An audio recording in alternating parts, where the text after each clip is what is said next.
I think we are live. Obviously, if audio and video are working.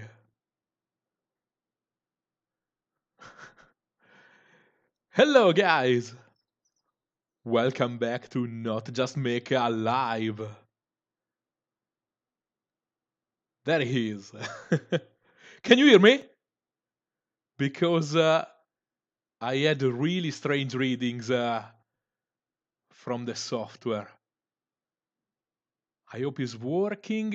And also, give me a feedback on the video quality.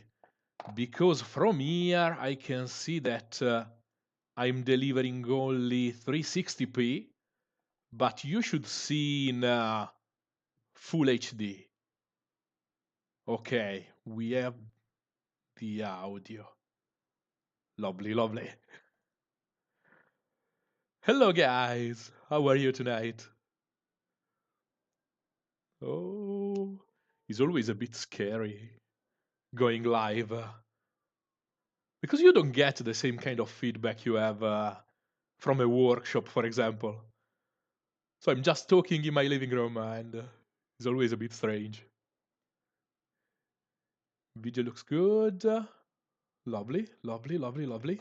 Yes, probably the preview, like it's been a year since the last time, so everything really is completely different.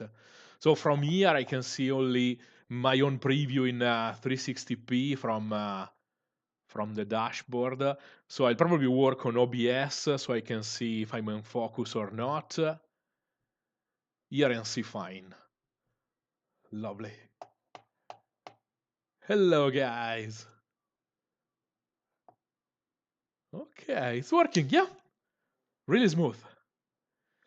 Mini is great. Palette is great. A bit fuzzy, overexposed. Yeah, I'm really overexposed because these are the working light in a working position. So, yeah, I'm in this halo of light, but we have to deal with that because, again, this is my real setup during filming and during the real work. So you'll see me a bit this bubble of light, but the real deal is here in the middle. So you don't care about my face. You see it every week, every 2 weeks.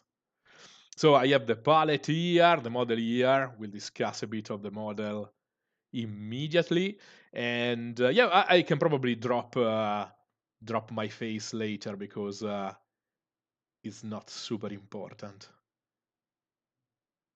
If I ever stream, I will never keep the model in view. Just the face, without showing the model. Okay, watching from the beach. Oh, lovely. This from, I think, Marco, you are in Italy, being now at the seaside. Thank you so much, guys. I know that you are real nerds because on a Friday evening you are here with me. That's a badge of honor. Ciao a tutti gli italiani. Grazie mille. Okay. Demand the entire screen filled with a face. Oh, Fede, no, it's not Chimera in this case. I'm switching, and we can discuss about this during the stream, to acrylic gouache. So this kind of stuff here. And I'm switching immediately to my real-time screen because you have a bit of lag. You have an healthy kind of few seconds of delay between my screen and yours, so it's a bit confusing if I don't watch to this screen here. That's much better. I can follow the chat from my phone. Okay, so let's talk a bit. Yeah, this is not these are not Chimera. It's acrylic gouache, and it's kind of my main stuff these days.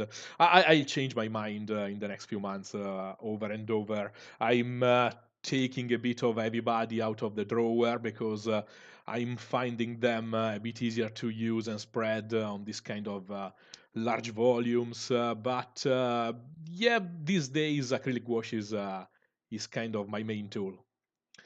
So let's talk a bit about the model and the idea behind it.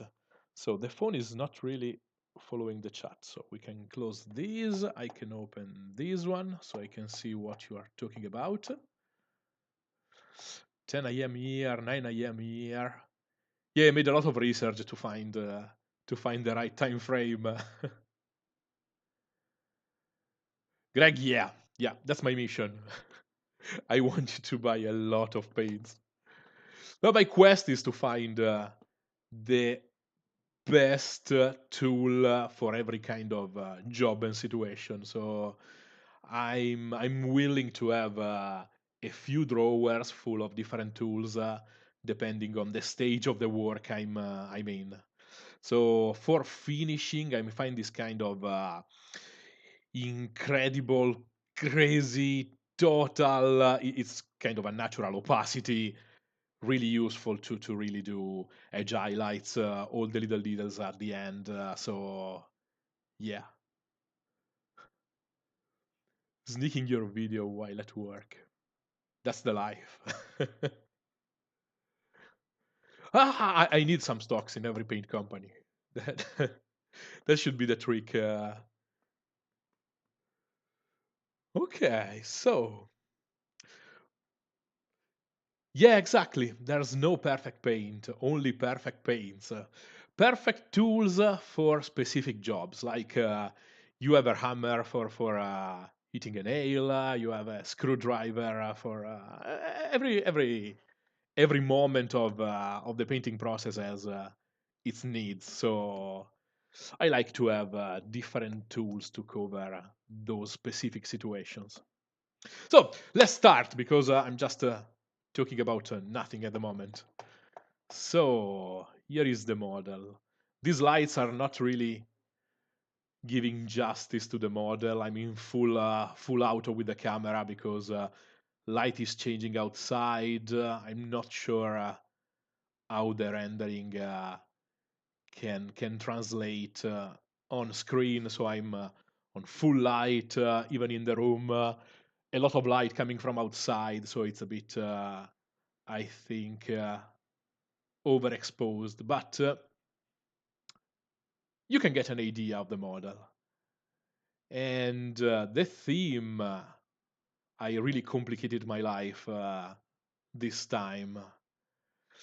And yeah, I had a ton of references of angels and this kind of sacred imagery, but I really wanted to do something a bit more complicated. So I went with this kind of between hell and heaven kind of theme.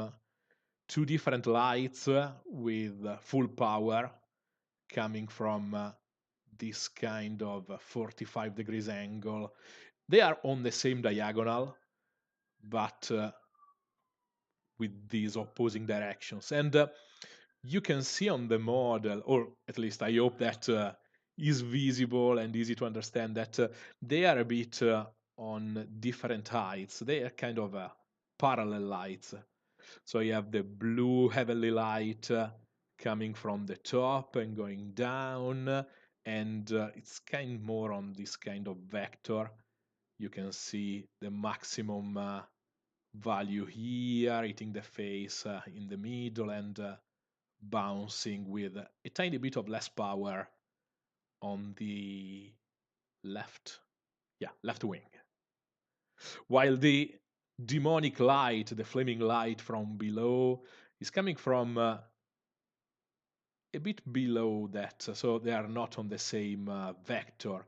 They are kind of the same angle, but opposing directions, and they they live on different vectors. So I don't have my my problem was if you meet this kind of two lights in the middle, you have to deal with really complicated Terminator shadows. So I wanted them on this kind of different positions to avoid that problem. So I'm cheating to get the same effect, but making things simple in the rendering of the middle, because you can see that this angle it's extremely tight and coherent in itself, and this other angle is kind of its own story. But trouble comes when you have all this stuff intersecting in the middle. And the effect is so powerful, both in person and with the camera, and that's why I'm a bit scared of the full out of the camera, because with my phone, when I check the no metallic effect with the camera, the white balance is compensating for this overload of cold tones and this overload of warm tones, and you can see the background actively changing. So in this kind of position, the phone makes everything kind of magenta all around, and in this position, everything becomes all bluish and greenish. So I know that I am on the right track because I have that kind of passive behavior of technology around the tones. And let's check the comment, because I'm pretty sure that you feel that the model is almost finished, but it's not. It's really not. The model is from Mindwork Games.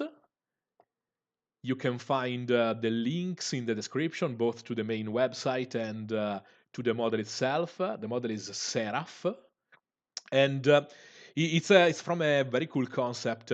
The artist is not a concept artist or a painter, but the idea comes from a picture. So you have the model in full armor with the fake wings. It's really cool to explore. Oh yeah, we are live.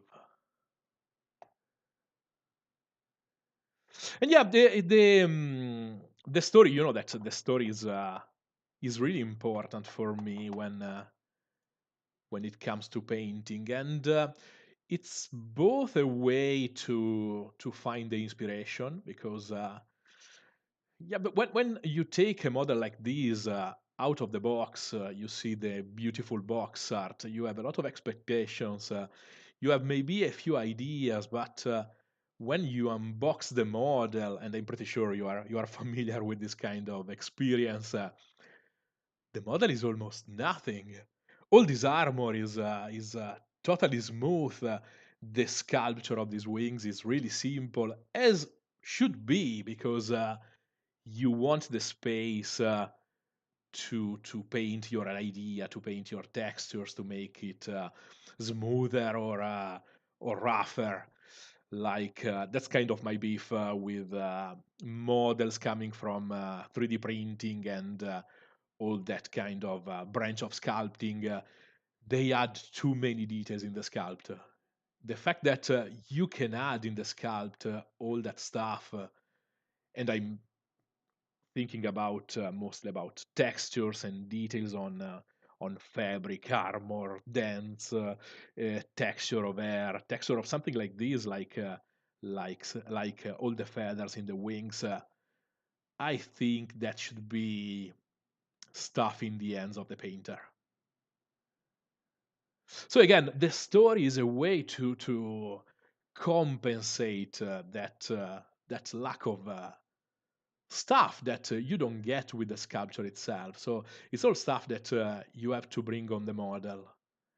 And yeah, I really wanted to add something like powerful lights, because again, when I took the model out of the box, the armor is really straightforward, super simple, very realistic, like almost a real medieval armor. You can see that you don't have any crazy shape or spikes. Even in the back is really, everything is super simple.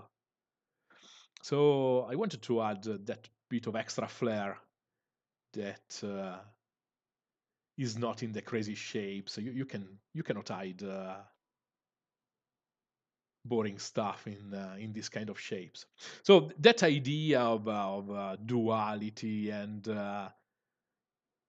heavenly light, this kind of doubt, even in the expression of the angel, I wanted to add something. It's probably out of focus because of the position.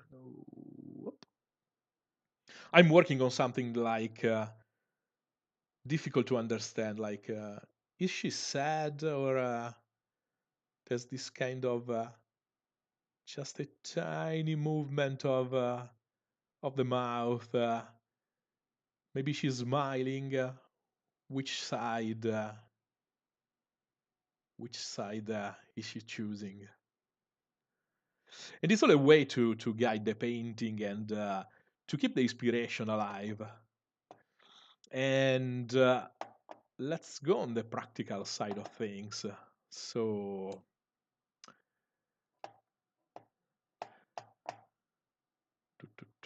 let's see if everyone is on board. Yeah, exactly. That kind of Mona Lisa smile. I don't want you to be able to say, okay, she's going with Evan or she's going with Ella. She's taking out her weapon and she's ready to fight, but yeah, for which side? Let's see. Colside needs more reds. It's kind of unrealistic because the red light seems so strong.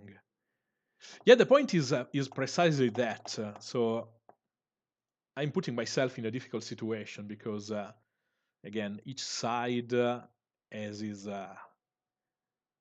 own character, and it was in the original plan to make everything full power and full value because none of this light is winning on the other. So the idea that you cannot see a lot of red here is made on purpose. Like I'm kind of giving the idea on edges that are clearly facing the other side, but I want to keep on purpose the two main views almost pure. So just a tiny bit of reflection, and everything is really justified by the angle because at the beginning I went with the quick rendering with the airbrush.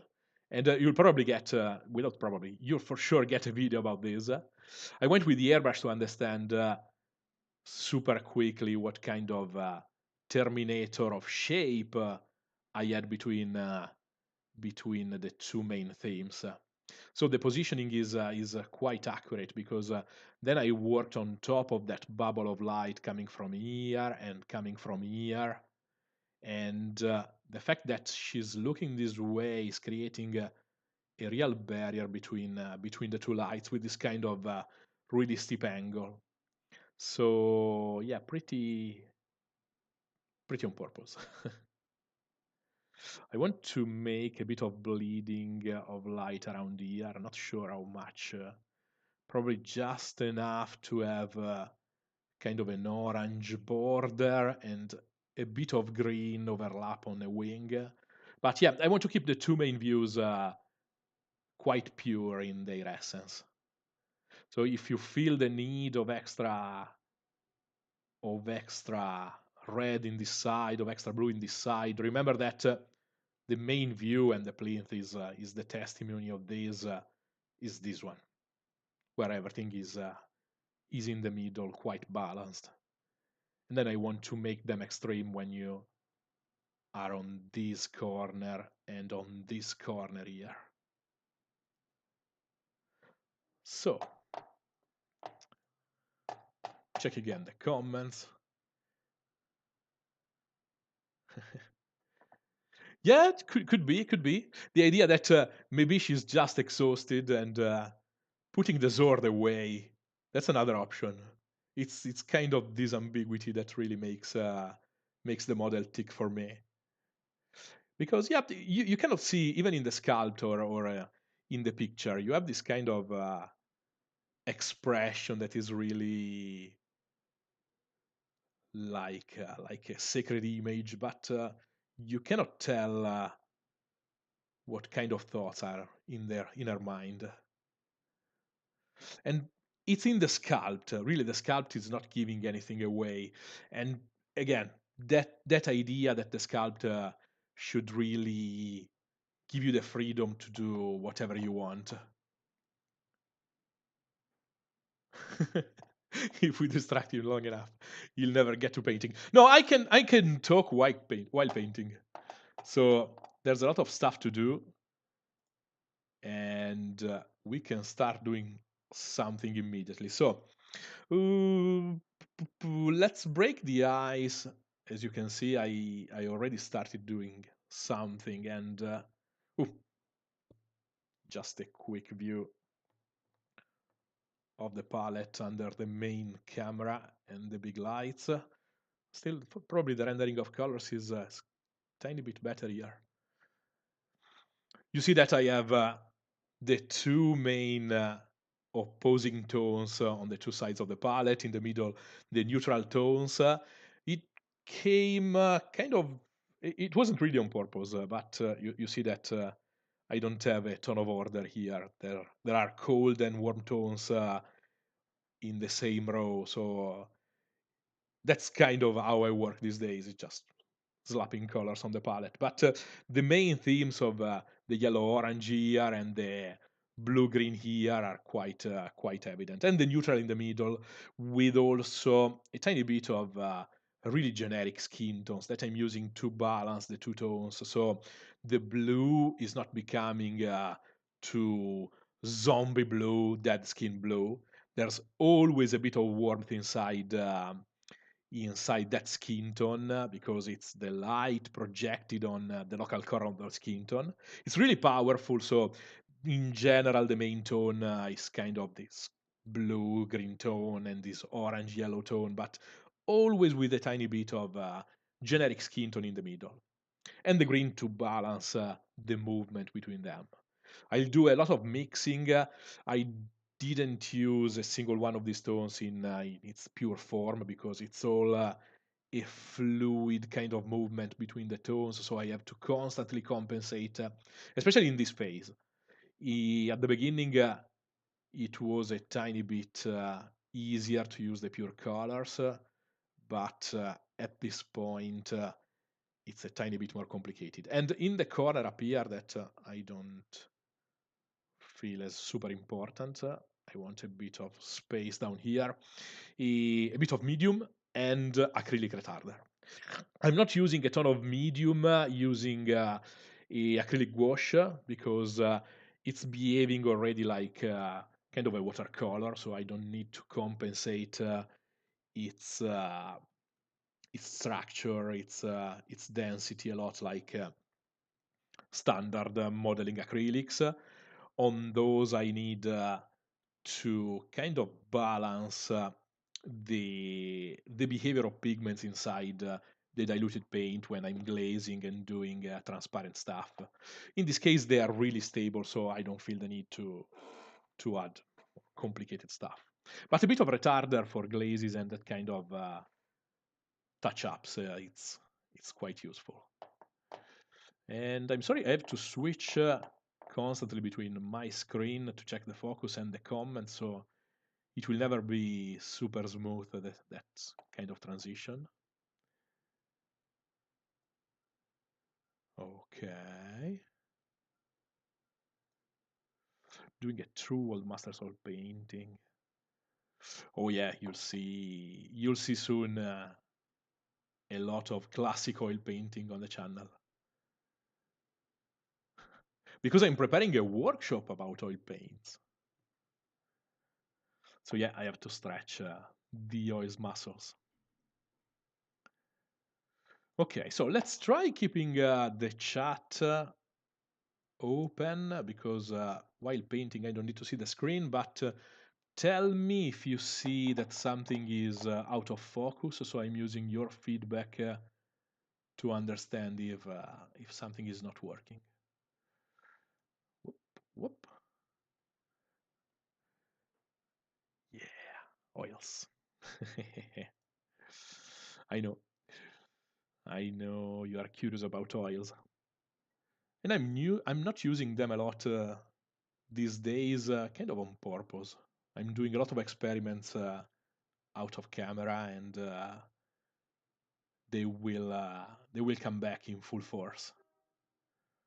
So I want to start with something simple because I painted kind of a less than an hour before the stream just to stretch the muscles and to test the equipment. And so at this point, and the topic of the topic of the stream is how to tell when the model is finished.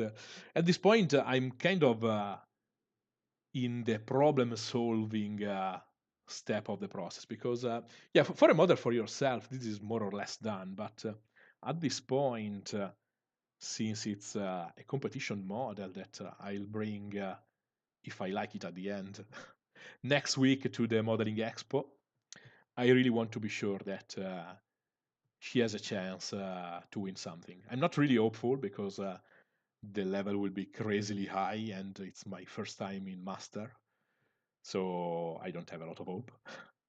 But precisely because of that, I want to do my best to have a chance. So, micro problem solving. I'm moving the model, trying to find stuff to fix, stuff that I don't like, stuff that should work better, and I'm using my story and my general concept to find what is not working. Like one of the main things that I'm noticing is that, and I hope that it will be translated. There's a bit of projected shadow here, but I think it's visible also in camera. My main blue light is coming from this side. So here I have kind of my main eating point for that light on this open part. So I'm pretty satisfied with the value jump between this part and the face, also because of the angle of the face going down and this bit of you see it also with the lights coming from above, a real projected shadow. So I'm pretty confident that that's kind of the right jump, especially keeping the high value on the armor. That should be a bit higher, but this is uh, this is problematic. Kind of this is a bit too high in value, but I still want to see some details here. So what I'm going to do is, first of all, you see that it's kind of blurred. And this is not pure white. I see it on screen kind of very high in white, but it's not. It's kind of this mix with a tiny bit of white, a tiny bit of unbleached titanium. That's kind of a ivory tone. Light, but not too light. So in terms of real mixing, I know that this contains pure white, titanium white. So it's really a value that is technically higher, but I still need the definition of this part here. Come with me. Yeah. Whoop, whoop. So what I'm going to do is to use a value that probably is a bit too high for this part to render some texture on the wings. And then I'll bring it down with a filter or maybe with the airbrush, depending on the extension of the area that I have to cover, to bring everything down compared to this side. Everything is in function of my main rendering of the light, and I have to be coherent with that choice in every little bit.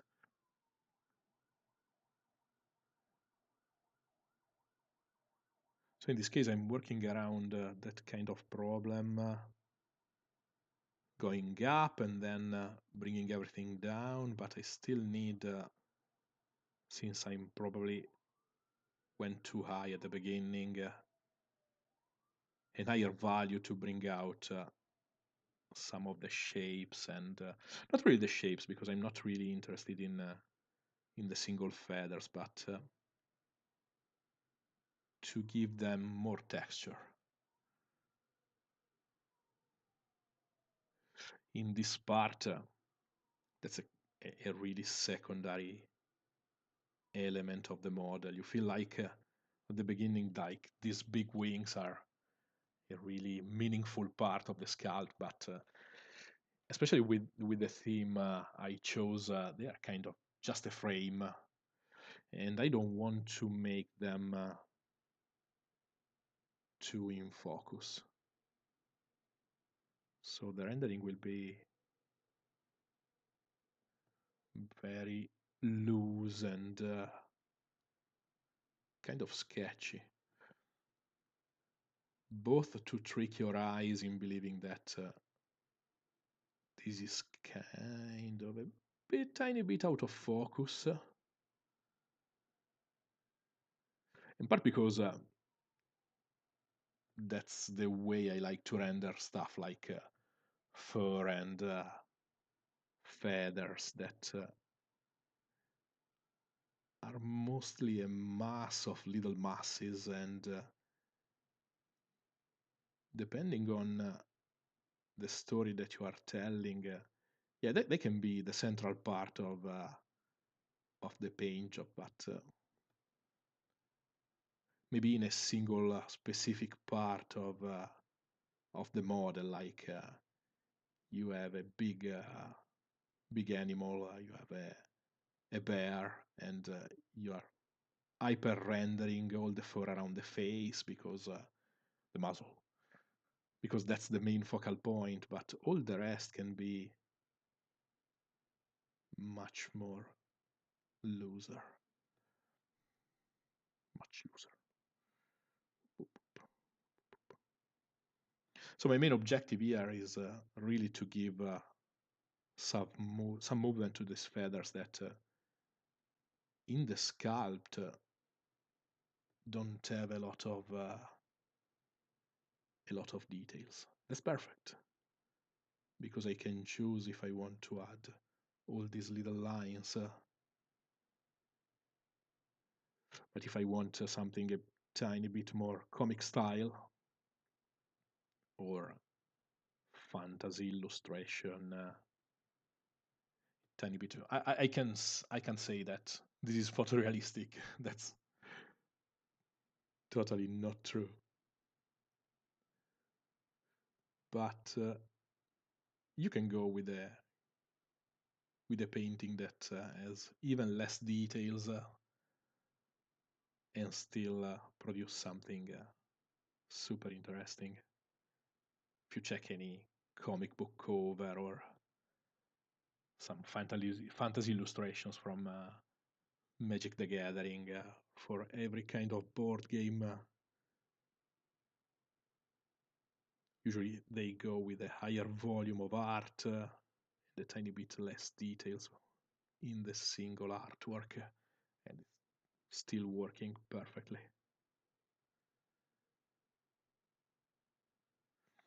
Okay. Okay. So, see that I'm focusing all my attention, not only because, yeah, I mixed this kind of tone for this specific part, but because this is where my main light is hitting the area with this kind of lower intensity. So I want you to focus in here. So in that topic of make these less in focus than these. Then I have make this part less in focus than this part, so everything is relative to anything else. So in terms of the balance of the wings, I'm going with an higher rendering around here because it's the main diagonal of my storytelling.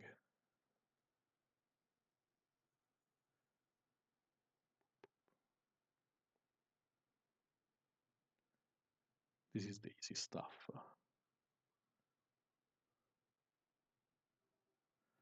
where I can chat and not reading anything.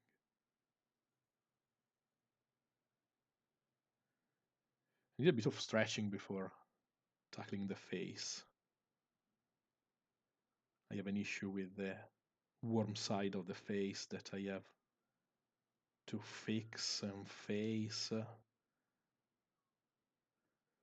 but I need to find a good balance with this kind of setting that is a tiny bit different than my usual recording angles.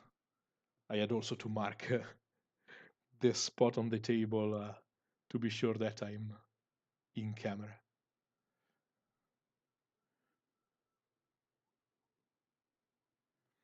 And I can use these, like this is kind of the mid-tone of this area.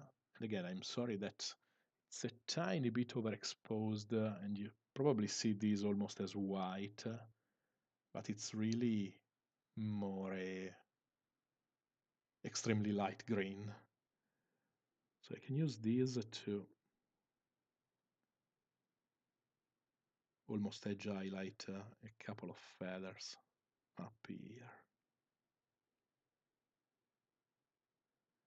It's hard to call this an edge highlight because I'm really looking for an organic feel, so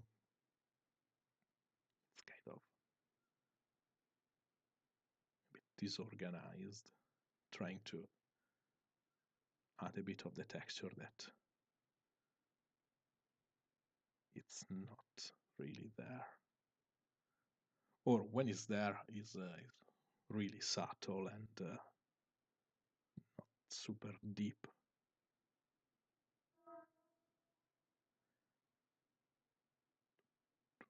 Want to keep this tiny bit yellow, so we can do with another mix on the other side. Oop.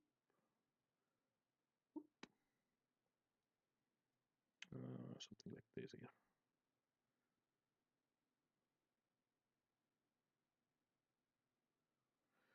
Okay. There's a tiny bit of movement. And let's check the chat.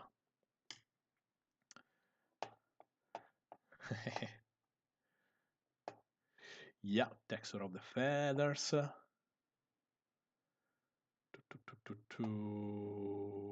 Yeah, stream. Something that we have to do more often. I don't know why I never think about stream. The competition is the World Modeling Expo in Eindhoven next weekend. Yeah, World Model Expo. It's a big thing. Yeah, it's a big thing and one of the most complete kind of competitions that you can get. You have every kind of modeling. Yeah, Eindhoven. So the number of participants, it's really huge.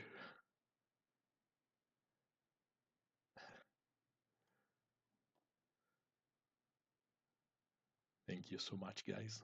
Thank you so much for the kind words.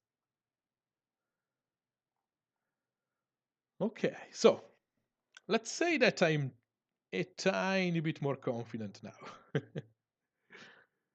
Yeah, I feel the pressure of the camera. So let's check the focus again. Yeah, see, it's not so bad, but I have to go. And since we are here, why not? Why not adding into this mix a bit of titanium white? Let's go with water. Because in this case, I want the covering power. So no tricks, no extra fluidity. Still kind of a very light layer or a very heavy glaze because these lines should be really subtle. But this part, this is the only part where I want to arrive almost to white. the real white on the model will be only in the reflections of the armor. So again, sorry for this kind of automatic bleaching coming from the auto setting. It is making these two values kind of similar, but they are not. They are not. And the idea of using this kind of dilution that, again, let's check here. Oop. It's not, this paint is really opaque and it has a crazy covering power. So you can use it in the initial phases to really cover pretty quickly.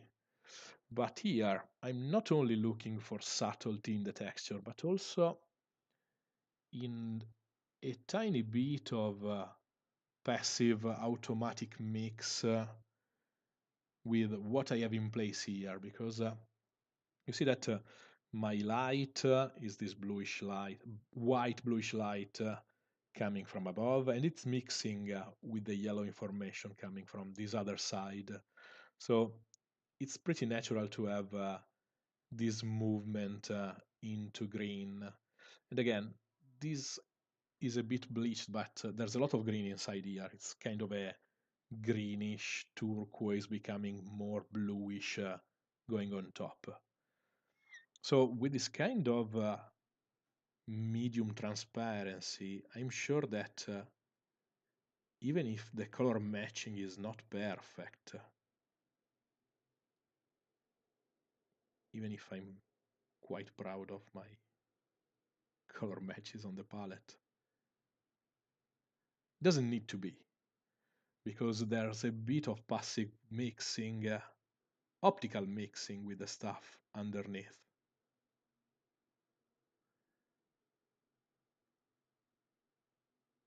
So this is probably a tiny bit more bluish than what I have below, but it's not a problem because it's creating variety. It's the same valid and correct spectrum. And that bit of difference, it's kind of bridged and compensated by the more greenish tones that I have underneath. And what I'm reading here in real life, it's kind of more of a dirty greenish ivory than an actual white. Even if on the palette is one of my highest values. If you see this little pool here out of context, you call it white without a second of doubt. But yeah, in this situation is really taking a totally different character.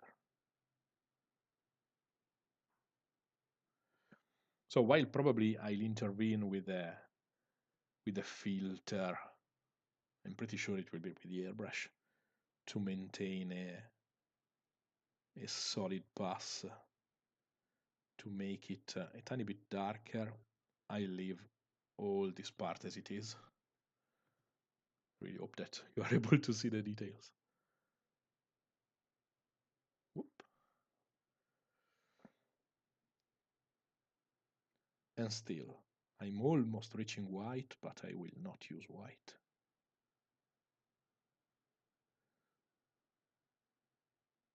I want to keep white for the reflections, so it will be kind of the mirroring of the main light coming back with almost its full power.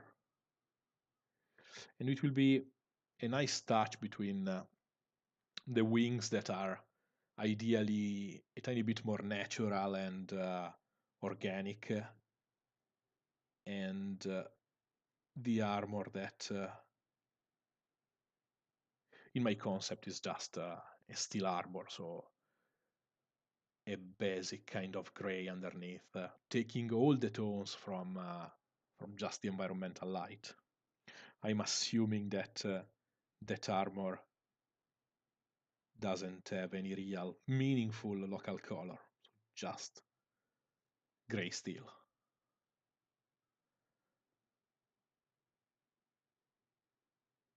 That's quite important to underline both in the concept and in the final model, because again, I put myself in a difficult situation with these bright wings and powerful light, almost no real shadows. Well, I have powerful shadows generated by the Terminators, but yeah, I didn't make my life easier here.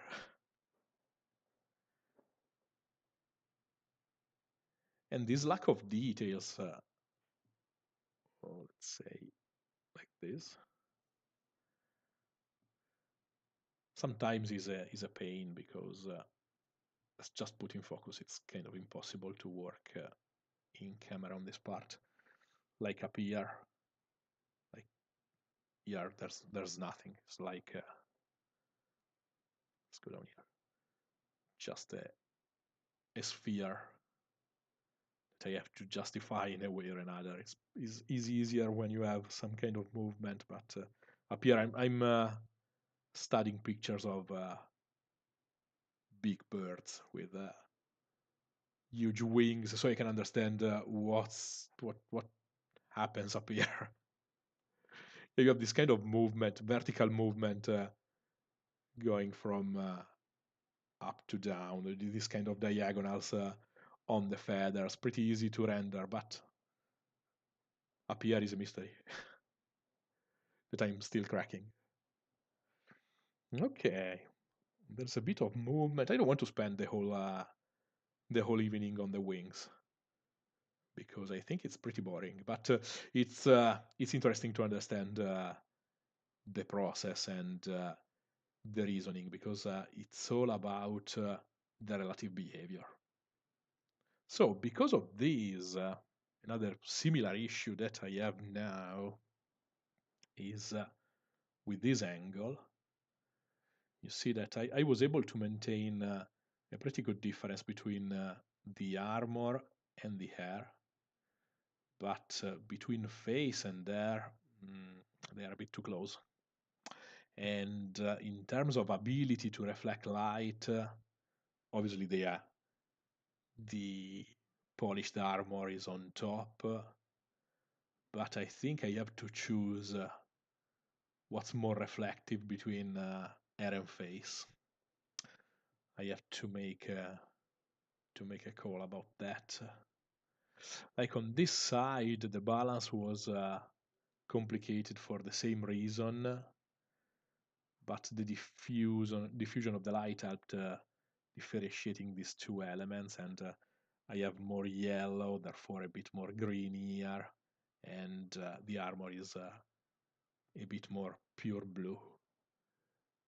But on this side, because of the behavior of the blonde hair with the orange light, just really going inside that spectrum without any meaningful difference, yeah, it's a tiny bit more difficult to decide. I think I want the hair to be a bit more reflective, because there's a lot of stuff going on the face, and I don't want yeah, I realize it now. I don't want her to look sweaty. And if I make her a bit too shiny, the final rendering will probably look like she's kind of wet. So hair, yeah, I'm pretty sure. Almost. Okay. Quick check.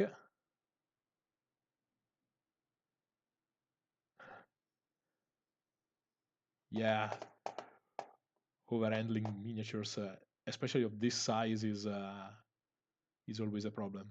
I have the gloves, but it's quite hot today, so I'm just going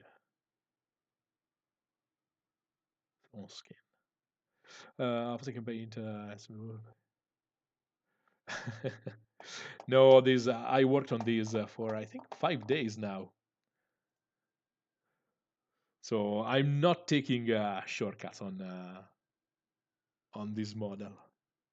No, come with me. No, no, this is 5 good days of work. The initial stage was really, really, really, really, really fast because if you think that sketch, in that small size, they can project shadows or extend light in a way that is extremely non-natural. But when you have these big shapes, big volumes, strong angles, the response that you have from spraying and quickly sketching, even dry brushing, it's way faster and easier than on a miniature. So for the sketch, it was this black and white sketch and the color sketch was just a day, and then I moved immediately into the brushwork territory. I made a wash with oils on the armor, but it wasn't really necessary. I went with uh, with the stuff that I'm comfortable with because again it's an important model. I'm already trying new stuff with the light, so I wanted a process that it's super familiar and easy to handle. But yeah, it wasn't really necessary. If you take a look at the model, the panel lines are really contained. You can count them on the tips of your fingers. So you have a few lines here, a few lines here. So taking out the oils and do the wash wasn't really incredibly effective. So I'm mixing in highlight for these little masses of hair here, and I'm using as a base this kind of peachy skin tone because you can tell it from here. That's probably the only angle remained of the original tones. I went with a very natural, and I have a folder full of pictures of blonde hair with a very natural kind of light blonde hair.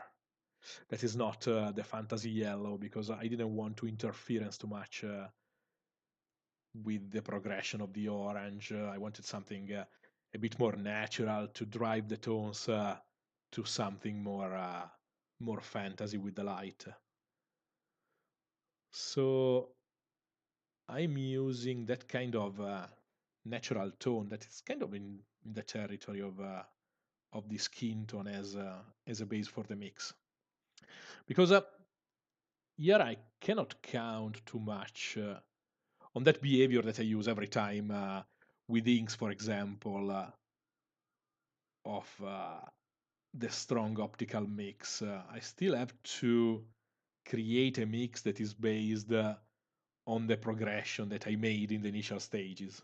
It's really complicated to say, but it's really simple to understand that I'm mixing local color with the color of the light. And since I'm not working with transparencies at this point, I had to recreate that process with mixing. So kind of a skin tone, let's say basic local tone of this hair. And let's go with this kind of warm, but not too warm yellow. I wouldn't use this kind of cadmium yellow light that it's very lemony. It's not really compatible with the light that I have down here. So I'll always remain in the territory. Let's check the focus. In the territory of warm tones.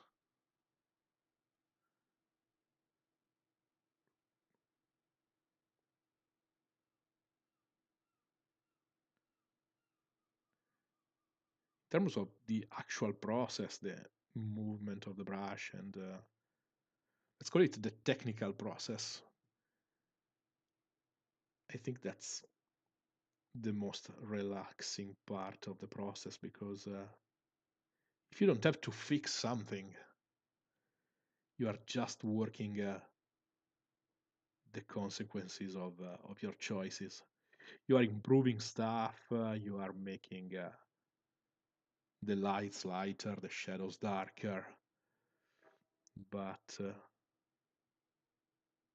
you are not creating anything new. And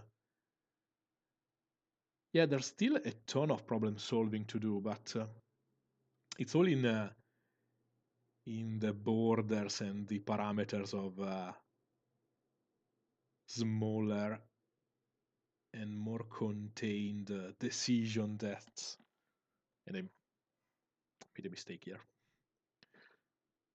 that you already made. So here I just have to improve the light and at the same time add a finer texture for this mass of air. And I'm drawing because in the sculpt this stuff is not there. Because it doesn't need to be there. For any other rendering of this model, if you don't have this kind of light coming from below, making this part a bit more in focus and a bit more almost a focal point, yeah, because this angle is quite interesting. Not on the shelf. When it's sitting on the shelf, it will probably be hidden, but when you move the model around, that's the kind of experience that I want. I'm always think of this will be a focal point. So for that same idea of the focal points, I really want to make these much, much, much more defined. So I don't mind to paint some finer strands of hair.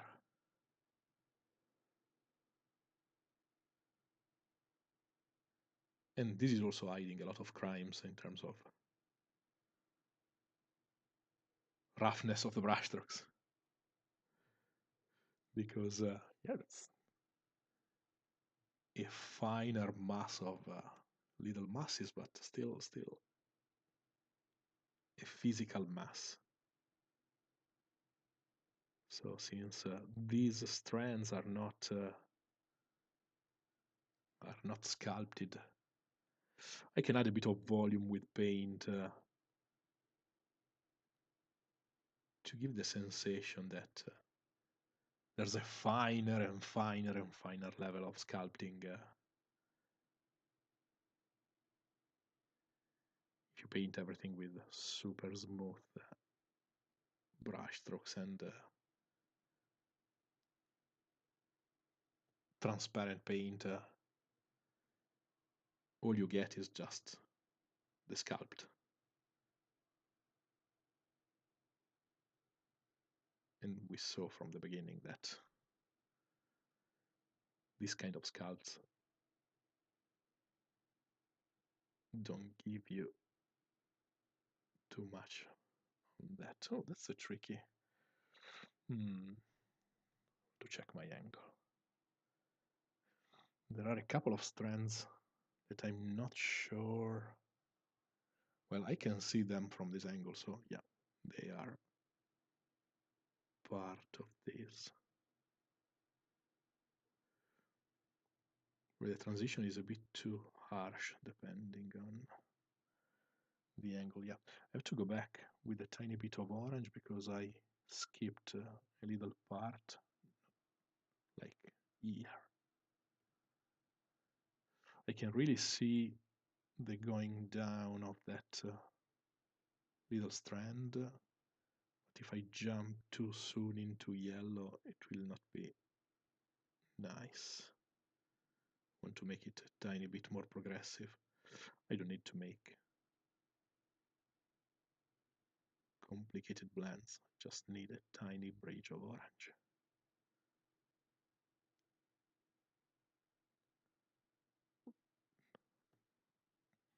And I use this particular orange as it is because it's not super saturated. It's not an unrealistic kind of heavy body orange. It's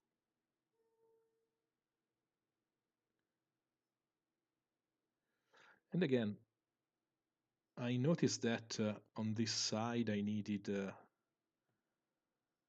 this kind of extra touch of light. But at this point, I don't know if it's enough at the end. It will be enough at the end. So I'll do this, then I'll move to other parts. Then depending on how they behave together, I'll choose to bring up a bit more this part here or tone down something else around. Like I was super careful in making the reflections on the fabric really dull because it's not a reflective material. It's still giving you back some reflection because the light is so powerful that both from my mental library and the simple experience of the word and a good folder of references, even really matte fabric still gives you something back. But it has to be really spreaded and toned down compared to something like these that I'm assuming are like super shiny, almost platinum air, giving you backlight almost like a mirror. So I'm really proud of the difference between these, and these. Here I'm playing mostly with the diffusion. So I hope that you read the armor as a shinier kind of material because the reflections are really contained and powerful. At the end, I'm using very similar values, but making these kind of more diffused and following gently the shapes should deliver the illusion of something softer, or at least different from the armor.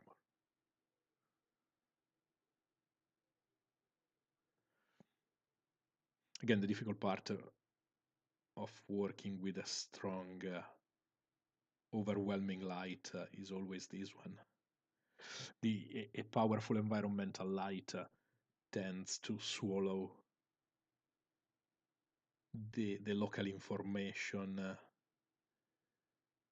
and if let's talk about reality, if the materials are relatively similar, because you can have maybe a leather jacket and delivering some strong reflections, then maybe some metal accessories like a watch.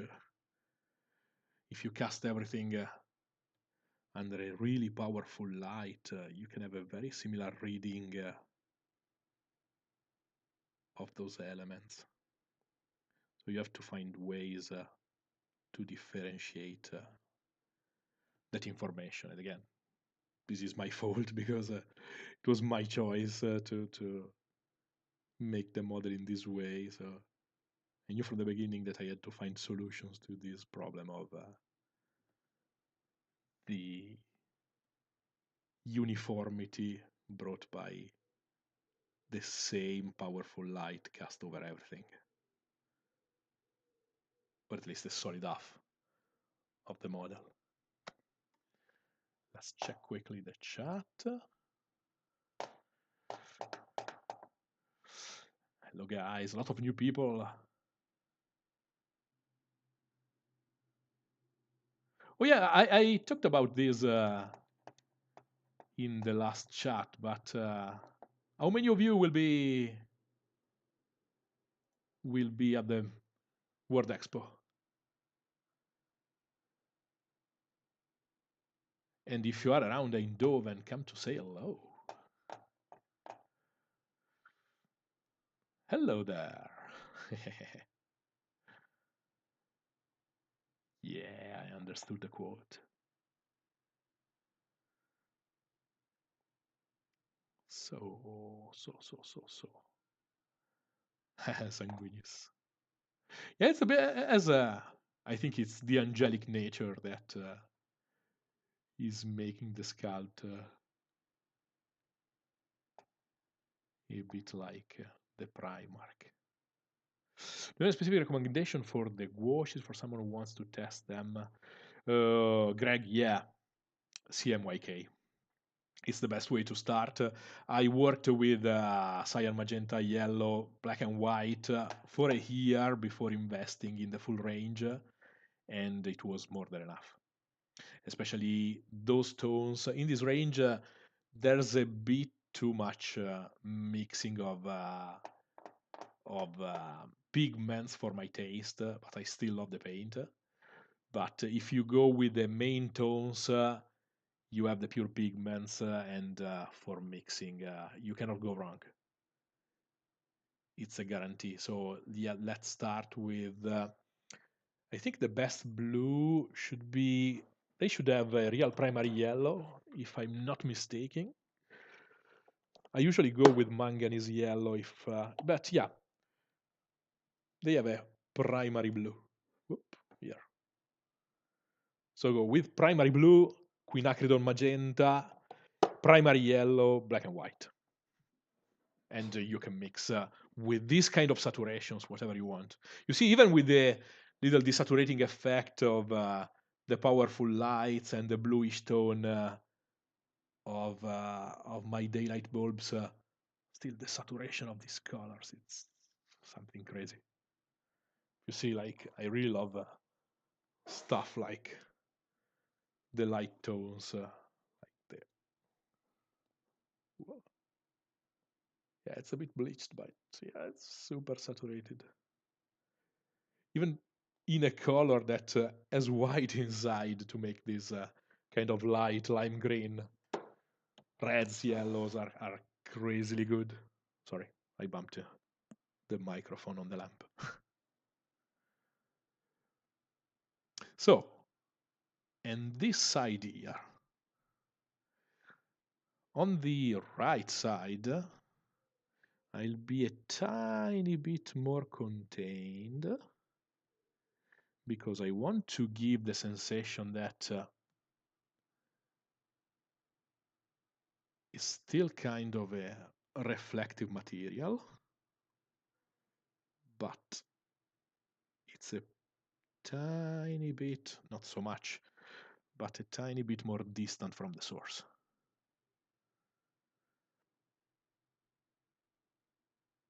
So I'll go with a kind of non-metallic metal approach, making the light super contained, really sharp.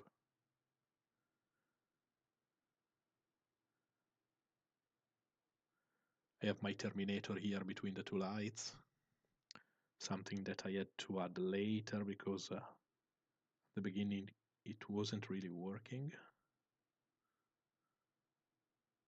It's easy to forget the importance of the terminator. When two powerful lights meet, the contrast they create between the high value and the high luminosity on one side and the other, it's always creating a real and perceptual compensation in the middle.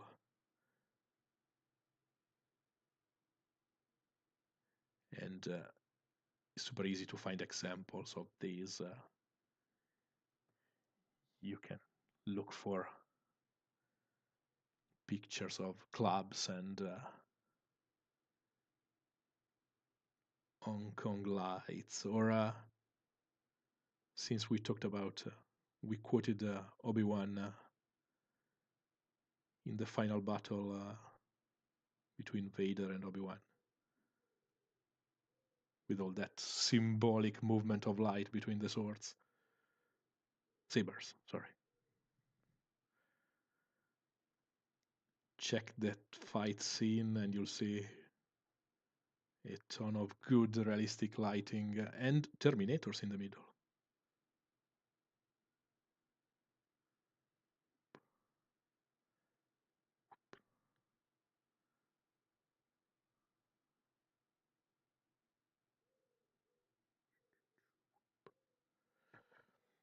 Yeah, something like this.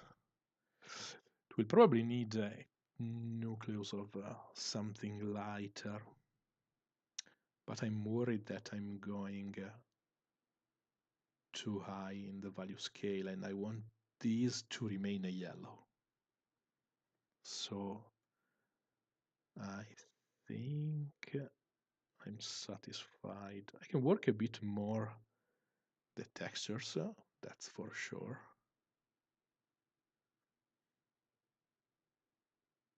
But if I feel the need of more textures, especially on this part, I'll have to do the same process I'll do here, going over with the filter. Because yeah, I have to go up and then down again to maintain the nature of yellow. It's really easy when you work with powerful lights to assume that you have to arrive to white. That's almost never true. Especially when you want to go with strong chromatic lights. So you don't want to lose their colored sensation with too much desaturation coming from white.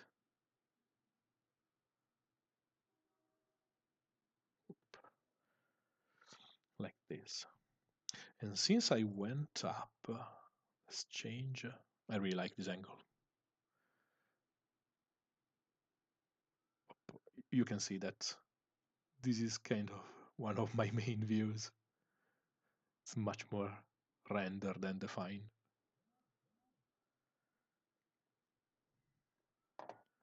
So, sorry, I'm checking if we are still online. Yeah, it's Gouache for sketching is really good. You have that tiny bit of behavior of the watercolors. It's really creating a ton of stuff without doing anything.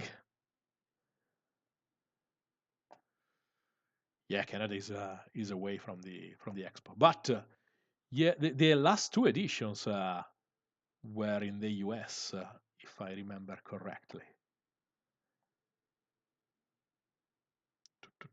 We're trying to the master level you had.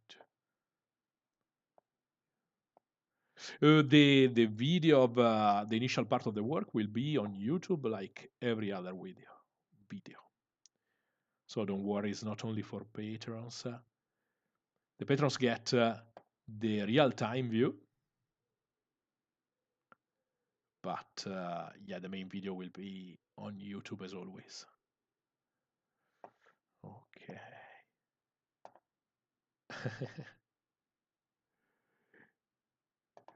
The Marco stamp of approval. Thank you so much. Thank you so much. Millennial Model Mayhem.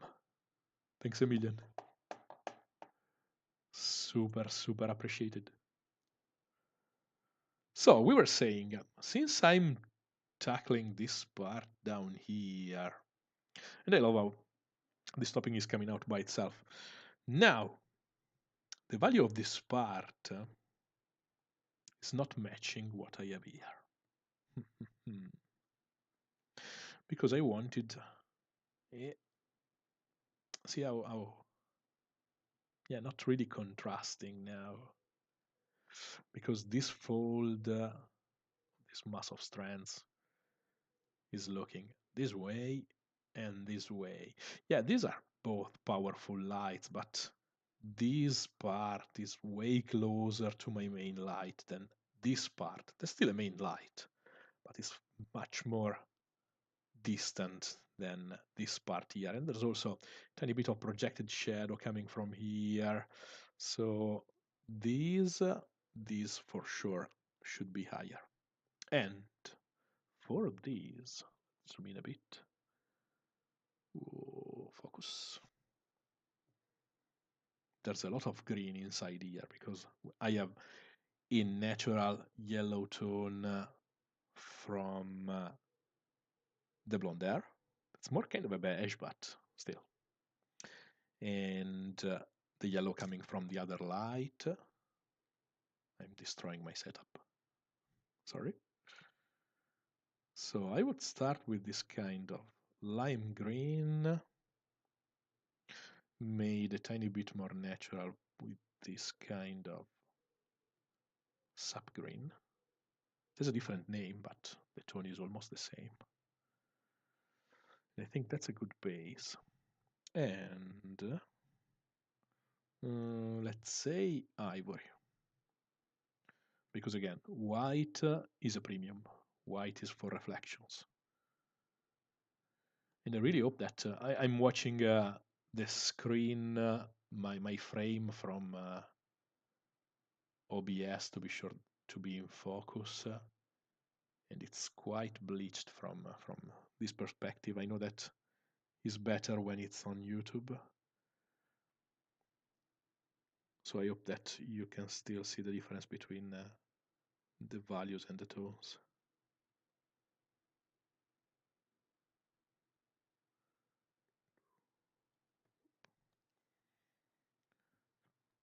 These greenish tones, it's a good base. And I matched the color really well. So less work to do. As I was saying, it's not super important that you match your tones perfectly, but it's a nice exercise if you try to match the tones on the palette. It's a skill that you'll use every single time you'll paint something, and it will save some blending work later. Not essential, you'll arrive at the same point anyway. But it's a symptom that you're understanding what you are seeing. The ability of deconstructing mentally a tone that you are seeing in its components is extremely useful. Again, not really in the act of painting, because you can get away with other methods to have the same result. And most of the time, if you perfectly match the colors, you get something not extremely interesting because it's the same tone. A bit of variation, it's much more natural and interesting. But again, it means that you can steal from reality, from artworks, from other painters, from other media, any kind of tone or palette, because you can tell that, okay, that's a really nice tone, and yeah, there's probably a bit of green, a bit of red for desaturation and making it a tiny bit more natural. Then there is maybe a warm light on top, so I can see why there is a bit of yellow on top. So you become really in control of what you are seeing, and the mental library of what you can use later.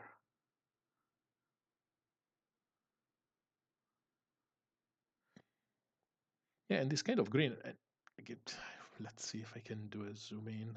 Let's do it like this because that's interesting.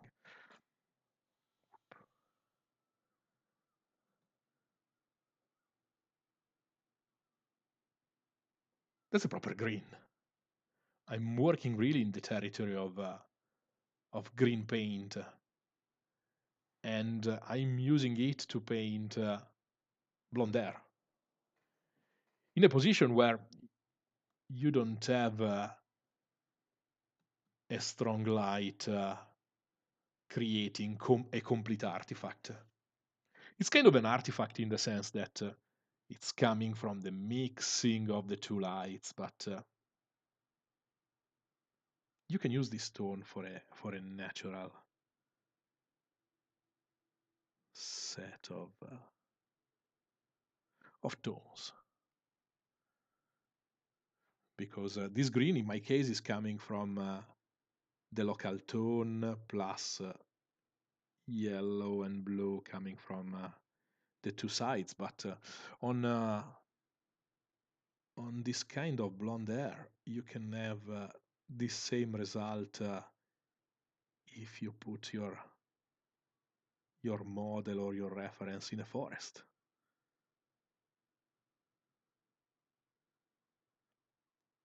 If you have a strong greenish environmental light, yeah, that green will be inside. Are we still in focus? Ooh.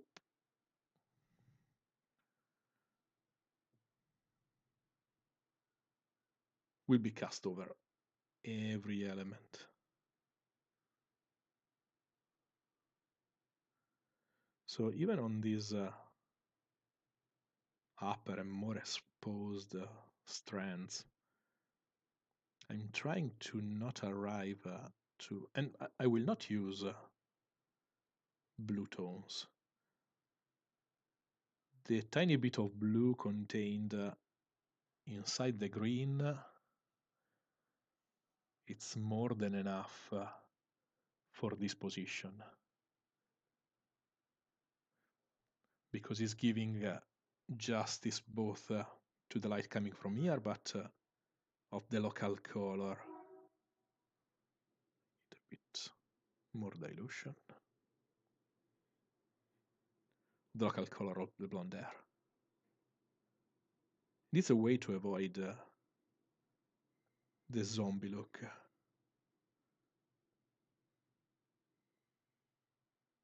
A blue that is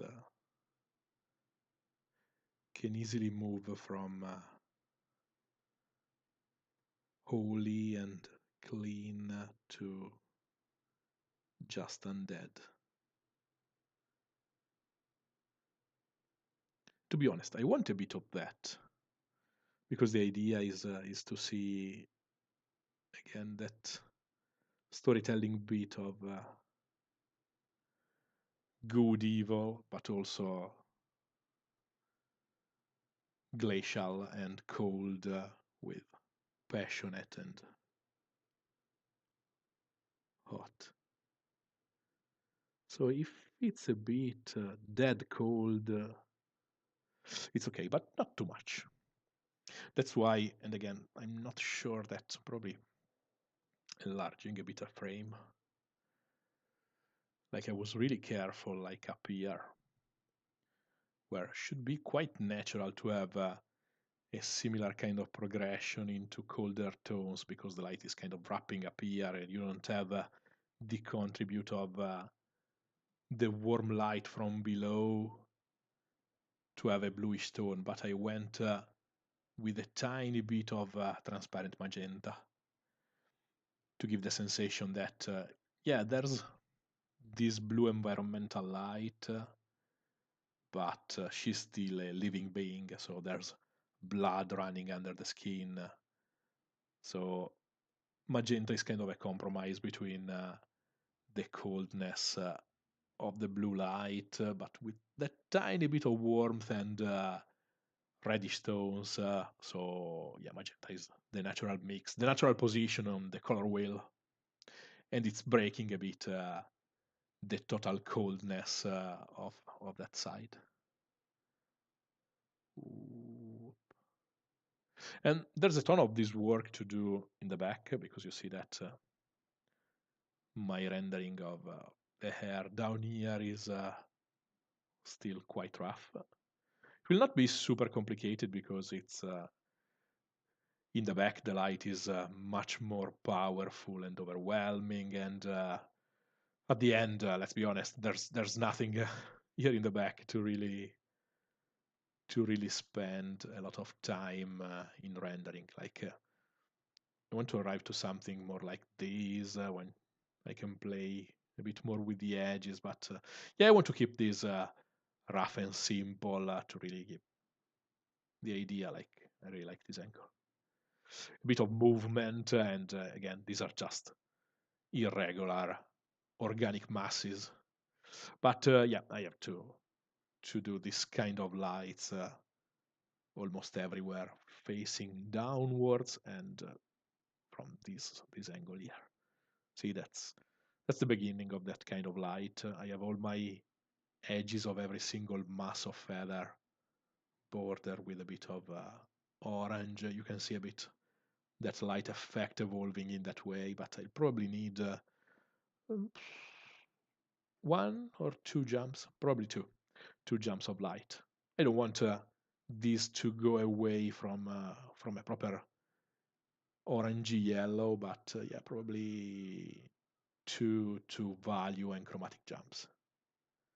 And again, the relation between this part and this part is already working quite well. I don't want to make these too high to match these. So this will be a contained process. Is not unrealistic that is just an extra step. Okay, so let's do something a bit more risky. So we can talk of another issue of this finishing process. Quick check here again. I want to see what you are talking about.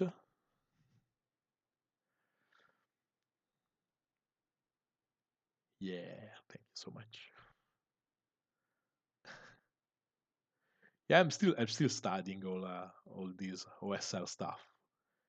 I don't feel to be a master of that. There's something that I still have to catch a bit better. Yeah, that's not warhammer.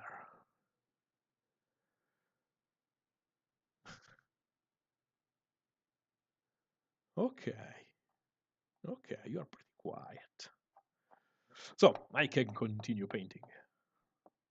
So. We're talking about this issue here. So strong light from this side, strong light from this side. I have an interesting terminator here with this kind of dark, first greenish, then bluish light going up, and it's working quite well. And you see that I have this silhouette here that I really love. And I continuated this silhouette down on this side to be able to see a tiny bit of light also on the torso here. So this was an happy accident. At the beginning, I thought that I was adding texture and white here, and I was expanding with more transparency. And I thought, oh, okay, I went too far. But first of all, I didn't went too far because you can see that I have a nice terminator of darkness here that is separating this bright and bright, high value and high value. So this is working. But this is working even better. So what I want to do is to do something like this, where I have light, darkness, light, and then a bit of darkness, because then I have other elements going up and away from this light here, from this side here. Because, yeah, the happy accident was nice, but not enough.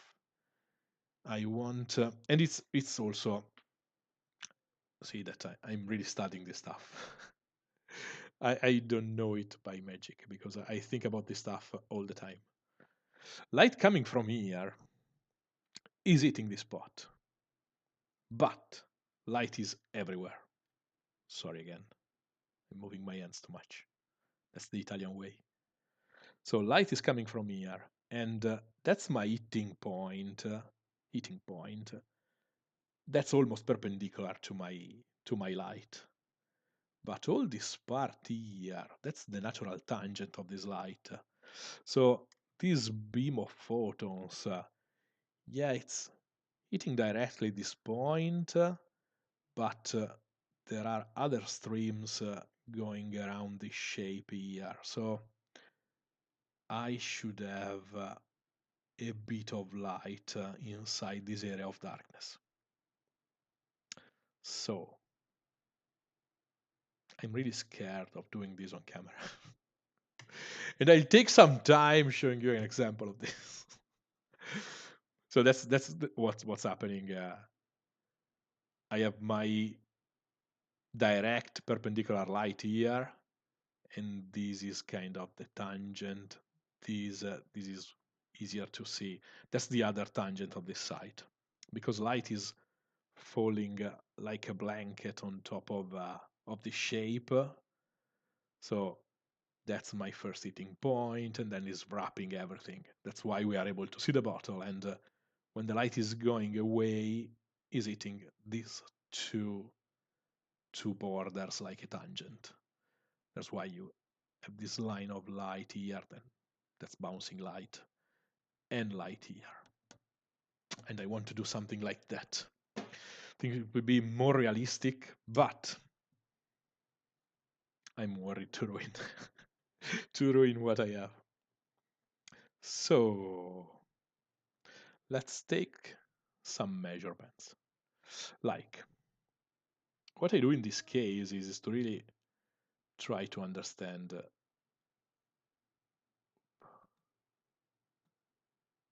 what is my angle.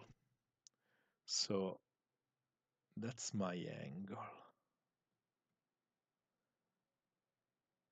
Focus, please.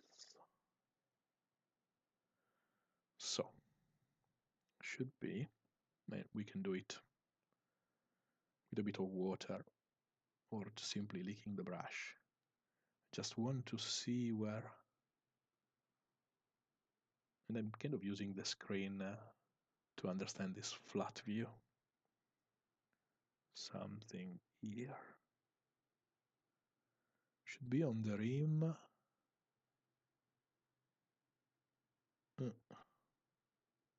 It's not in the middle. It's a tiny bit more on the upper side.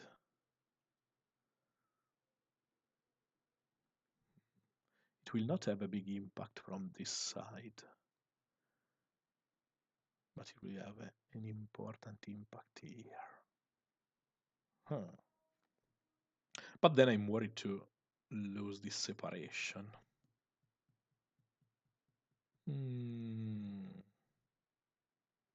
If you don't mind, I'll think about it. Doing something else. Like, yeah, maybe a tiny bit of light, like a secondary reflection, but not the whole extension. Let's start with the secondary light. I don't want to shy away from difficult stuff. So, no, let's do it. Let's do it. So, we are inside the bluish part. Let's mix something like this. So it's light, so I can start with the light tone. And instead of adding white, I can use directly this stable light blue. You know that I'm a fan of mixing my own tones, but when you have this kind of stable colors with already white inside, they tend to be a bit more stable instead of mixing the white. White is always a bit chalky, so when you add to a mix, you get that chalkiness. That here there's someone that already think about that in the factory, and in the spirit of not risking too much, I'll making these very transparent because I'm not really sure about the result. And if I really want to make it lighter, since it's in between the two lights, let's go with ivory. I don't feel the need of having it incredibly light because yeah, my main eating point is here, so the secondary reflection can be a bit less. Mm, yeah, let's say around here. And I'll probably use a glaze, or at least a glazing kind of mix. I have this super diluted paint, and I'm unloading everything on the paper towel. Let's do it again in a visible spot. Something like there's still a lot of paint and pigments in this brush. So something like this.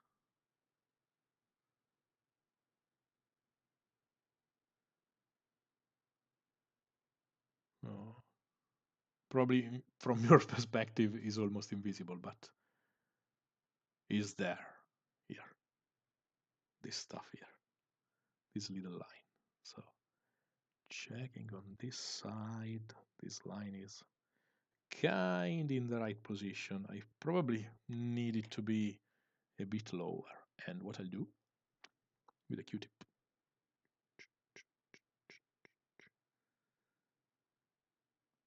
this is color with a ton of water and a tiny bit of medium inside. If I act relatively quickly, I can take a lot of that out of the equation without ruining anything. That stable dry color underneath. So let's go a bit farther. Because it was in the bubble of light, and I think it should follow better this kind of unload.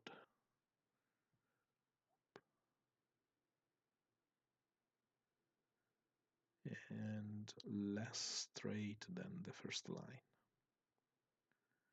Tiny bit of a curve.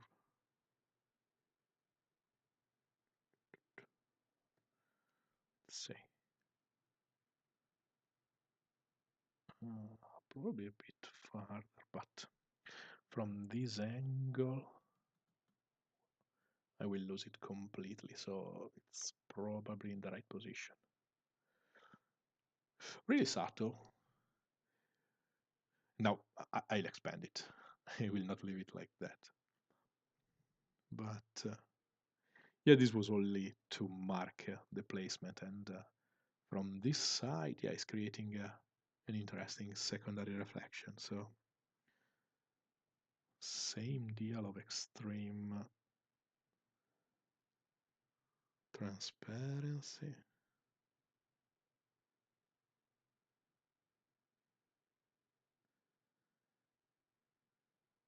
Because it's not only about building up a line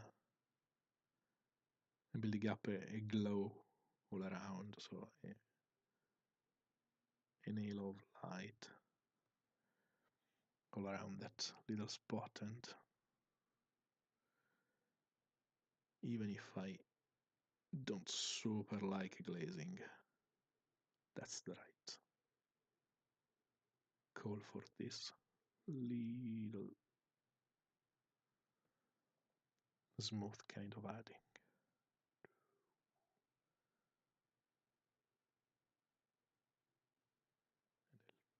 probably move it down.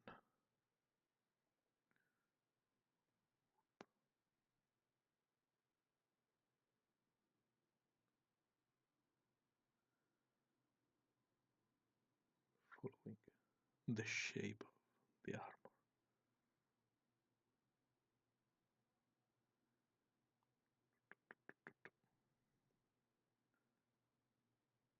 Gives me the chance to add a nice point of light in the middle, and it's kind of still rough. But it's giving. I love the sensation that that is not a sphere. The sculpt is quite rounded and smooth, but I like the idea that it's more angular as an armor. It has to be a tiny bit more greenish. I went with a blue that is too blue and nothing else. So let's go with this cold but relatively light green just to give it a filter. Just water. I think it should have kind of a more turquoise kind of sensation. This will also help to smooth out this initial application that is a tiny bit rough. And I totally want to reinstate. I went too far here. So dark tone, deep blue, deep green, and why not a tiny bit of black.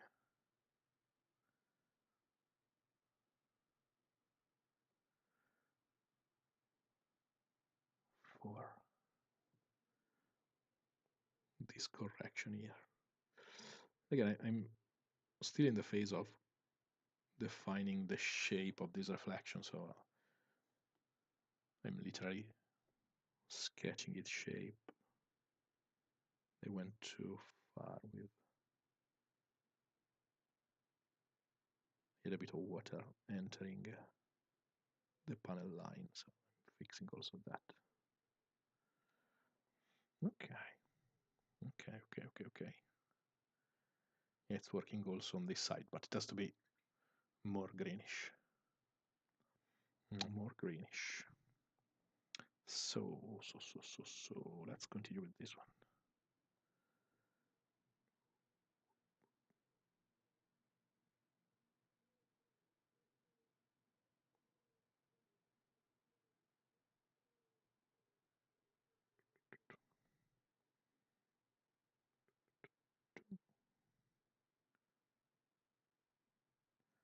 Yeah, much more natural.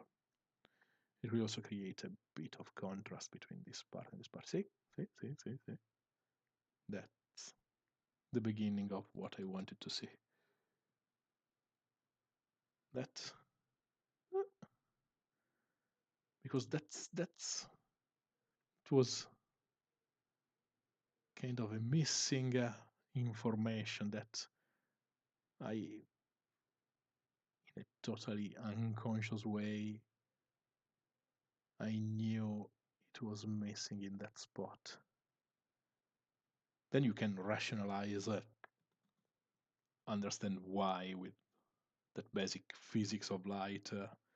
But yeah, there was something missing in there. And I'll probably can also go down here. Could be interesting to connect these two. Because if I felt the need of this one, that's kind of its natural progression. So I was onto something here, but I didn't realize that this stuff is connected. Okay. Good to know. Let's do it. Let's do it. Yeah, no, I need something there.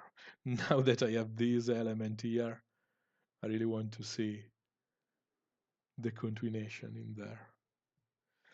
And at this point, I have also the knowledge of the better tone. So let's mix something that is more similar to this one. That's probably something like this. Want to keep the ivory as a base. Yeah. Let's do like oil painters painting. I'm checking in perspective if the color that I have on the brush is matching the color that I have there. Because in this case, color matching is kind of important.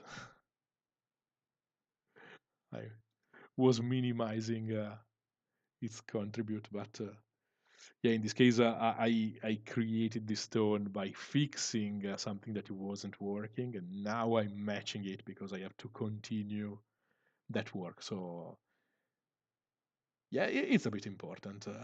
Good ability to color match. And in this case, I'm seeing that is a tiny bit too light. And again, it's a difficult spot in any important element, so I really want to play safe. Yeah, almost there. There's a tiny bit of desaturation, but I think I can use the transparency to obtain that. But I don't want to risk anything, so a tiny bit of extra blue and tiny bit of, let's say, this blue violet, because I think that is a tiny bit too cold. Yeah, we're there. Again, this was coming from all the warm tones I had in place already. So glaze consistency. Unload. And I want to connect these two. So let's do something like this. Oh, you are in focus here. Nope. Better.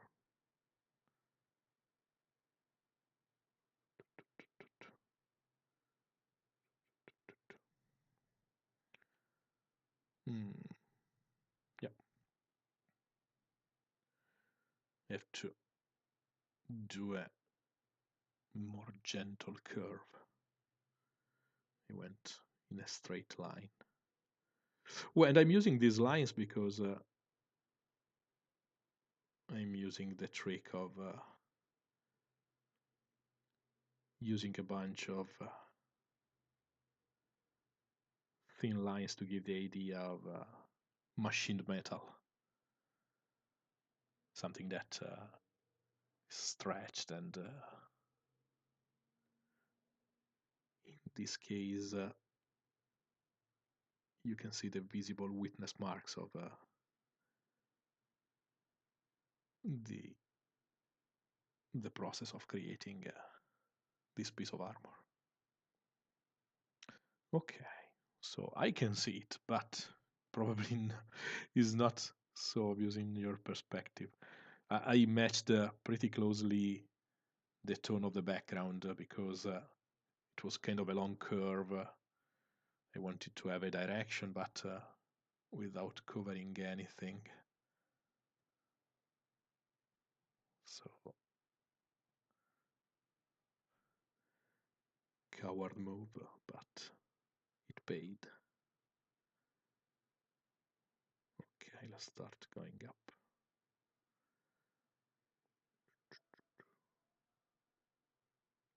Like for something like this, in an early stage, you can just sketch. It's much more difficult now than at the beginning. And that's why I'm so obsessed with the value sketch, because if I understood this need of a secondary reflection earlier, I can save all this color matching and this need to be cautious. Just sketch it and then render it later. I want a bit more blur between the two. And it's probably needing a bit more green inside, because enlarging the shape, I'm entering inside that green bridge between the two.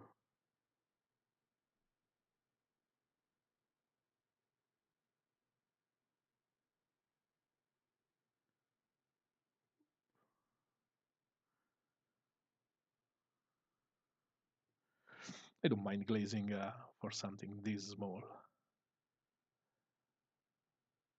If I have to glaze this whole block, that's annoying.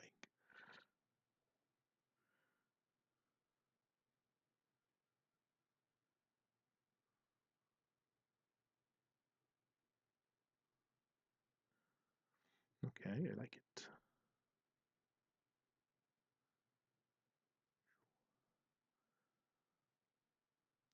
Yeah, I'll smooth everything out.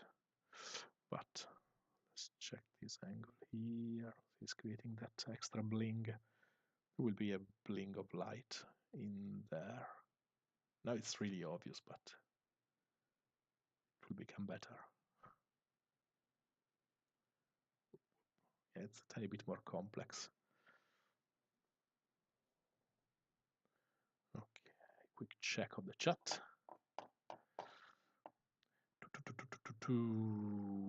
Looking for questions or doubts. 2 minutes of fire arts. Let's see.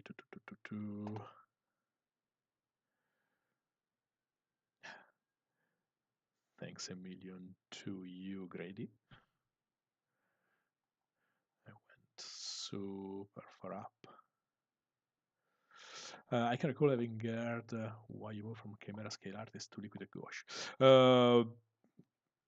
Tobias, I didn't move completely from Chimera to Gouache.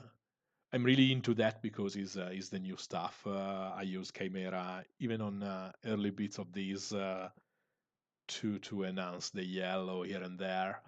But yeah, the Liquitex Gouache is just really, really, really high quality acrylic paint.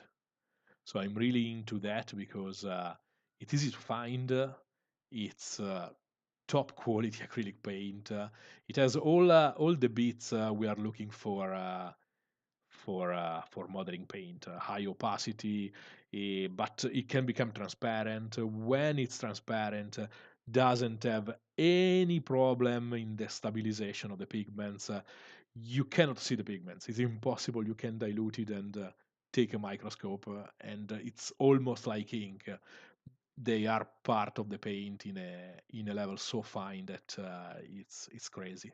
So in that, pretty similar to Chimera, but if you tend to dilute too much Chimera, you tend to see a tiny bit of dust, and that's because not of the size of their pigments, but because of the extreme concentration of their pigments. But still, this is a tiny bit more stable. I don't know what is the secret recipe, but it's a tiny bit more stable. And since in my kind of painting, I'm moving a lot between extreme opacity and extreme transparency. You know that at the beginning I love all the transparency effect, and at the end I use more opacity. This gives me precisely the two extremes. So it's perfect for my style at the moment. That's why I'm really giving into the gouache. Okay, so let's continue. I don't see if I'm missing questions, just write them again or copy paste the question again. because I'm here for precisely for that.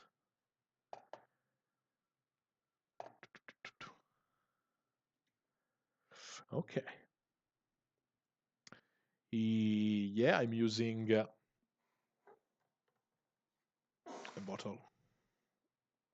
Let's see if it's in focus. I'm using this stuff here. Basically, the same kind of paints I'm using in every of my recent videos.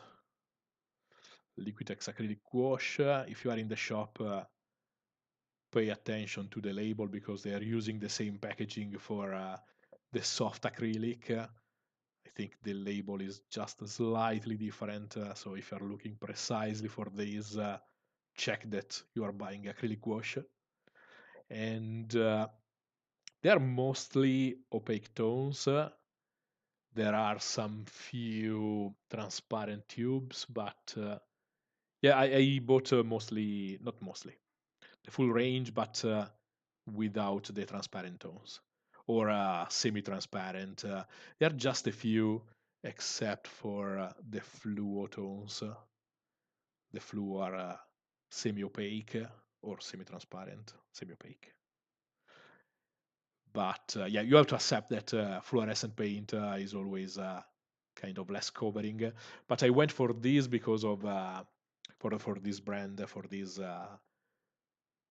this type of paint because of the opacity. So I'm just skipping stuff that is not opaque because I can get that result with anything else. Or maybe if it's not fully opaque, I can have a better result with Chimera or Scale 75. So that's why I'm so into this kind of paint now. So let's fix this sketchy mess. Ooh, yeah, Bill, this is acrylic gouache, and it's just a silly name because it's not gouache. It's just a very high quality acrylic paint. If you call it gouache, you want that behavior of gouache that is the same behavior of watercolors that is able to reactivate. But this is, I think, the basic formulation of gouache, but with an acrylic binder. At least this is the rough description you can get from their website. And yeah, you get the acrylic binder fixing everything like acrylic paint, so you get just really, really good acrylic paint. It has a bit of the gouache behavior when you add a ton of water, you make glazes, you make this kind of let's say light semi-transparent layers, and you get that behavior of almost watercolor. It can behave like that, but then when it's fixed, it's fixed. So yeah, acrylic gouache, and I think that there's both American, but this stuff. I have a couple of bottles of these. These are also becoming popular between miniature painters. This is the same stuff, but is marketed in another way. Is not marketed as acrylic gouache, but gold and so flat are the same. And they have these in my local art shop. And I use I have I think 4 bottles of these. I'm using it to fill the gaps in my collection of gouache, but it's literally the same stuff, marketed in a different way. Golden went for matte acrylic. They didn't went for the confusing gouache label that I think is making more damage than good for their brand. But it's the same stuff. Liquitex is really easy to find in Europe. At least it was easy to find in Italy, and it's still easy to find in Ireland. They're both, I think, American companies. Golden for sure. Okay. I was talking about gouache, yeah.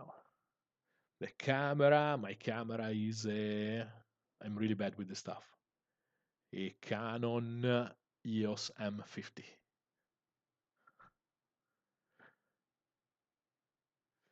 Yeah, there's almost no difference. Okay, let's go back to work. Again, if you have questions that I skipped, just repost. So, whoop, I went this side. So, I was thinking, like the shape that I made here is going kind of whoop down.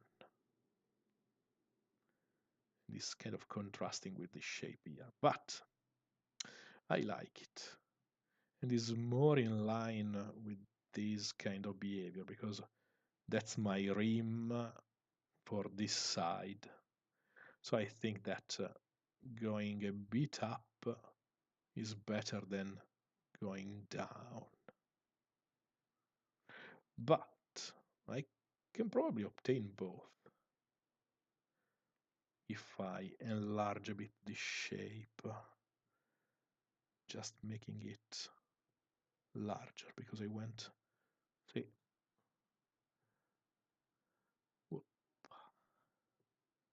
like this curve, but I think I can make it more with a larger base. Let's call it a larger base. If I extend these a tiny bit more and I make a wider triangle,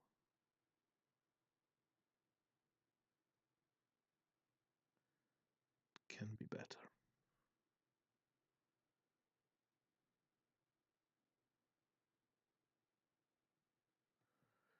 A tiny bit. And I can fuse up these with a little filter of warm yellow.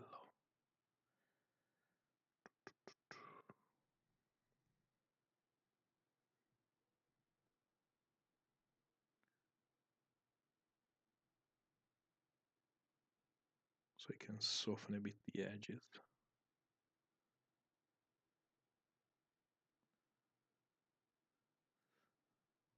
Again, really easy stuff if you do it at the beginning, when you don't have all this stuff in place that you have to justify and to fuse with. A bit more complicated at this point. But yeah, you can do everything.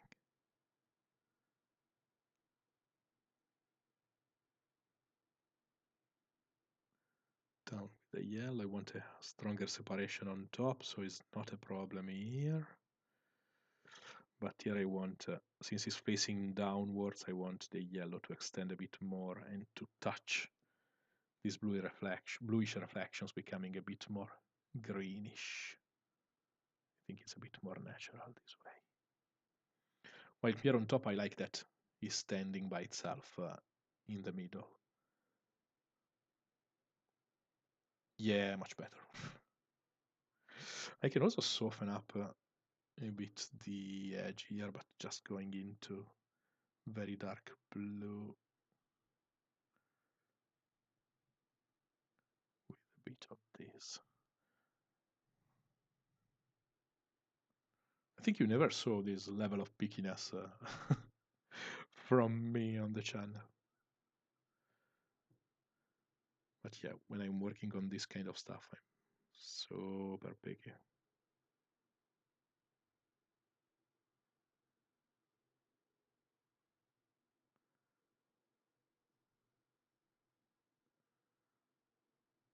Yeah, yeah, yeah, yeah. A bit softer, a bit better, a bit more integrated in the flow of light. Something that I have to do also with this line here, but that's an easy stuff because I just need a tiny bit of green.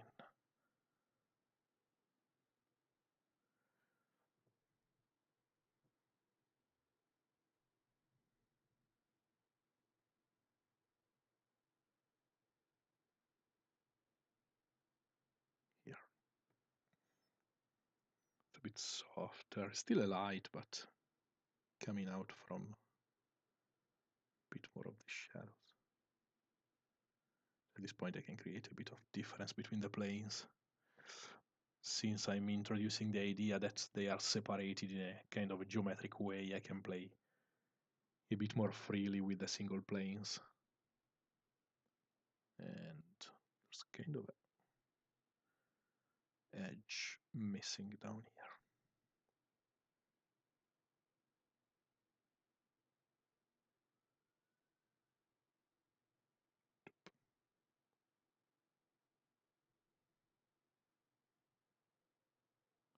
So going back on the main topic of, let's say, let's call it the topic of the stream. When you call it done, it's difficult. I hope this to be more like a group therapy to decide when a model is finished. In my case, with this idea that this is a kind of micro problem solving, if I keep finding problems, and again, it's another mindset when I'm painting miniatures for gaming. So the needs of that same problem solving and the limit of that problem solving is much looser. See, if I keep finding problems that are not in terms of stuff that I need to fix, a problem can be like something lacking, something not flowing well, or simply a texture not extremely defined.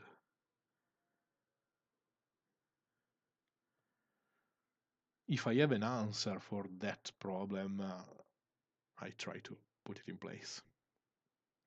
And there's always a moment when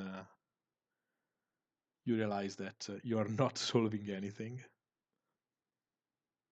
It can be because you are really exaggerating, or because your skill with the brush in the end is not enough to solve that problem. And that's kind of where I tend to stop. Taking note of the problem that I wasn't able to solve, that at that point is always a small problem, even in the context of a display model. Usually stuff that nobody notice except for another picky painter or a judge at a competition. But still, if you are doing more harm than good, just stop is better. Take note for another model, find a solution maybe in an earlier stage. Like a year ago, I wouldn't have had the guts to do something like this on top of an element that was almost completely rendered, especially on camera. And it was still an issue that used to come up in other works, but if I can fix it, I can find a complicated way with the airbrush, maybe going back and forth to create this spread of light. But it's something really, really small. Just accept that it's a limit.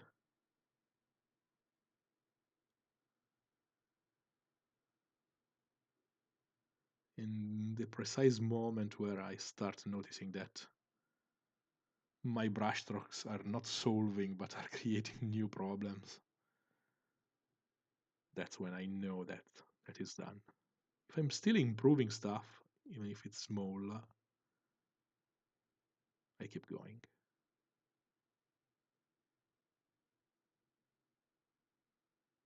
And again, we are talking about this kind of extreme situations, and extreme need for precision. Not really for a trooper in a squad of space marines.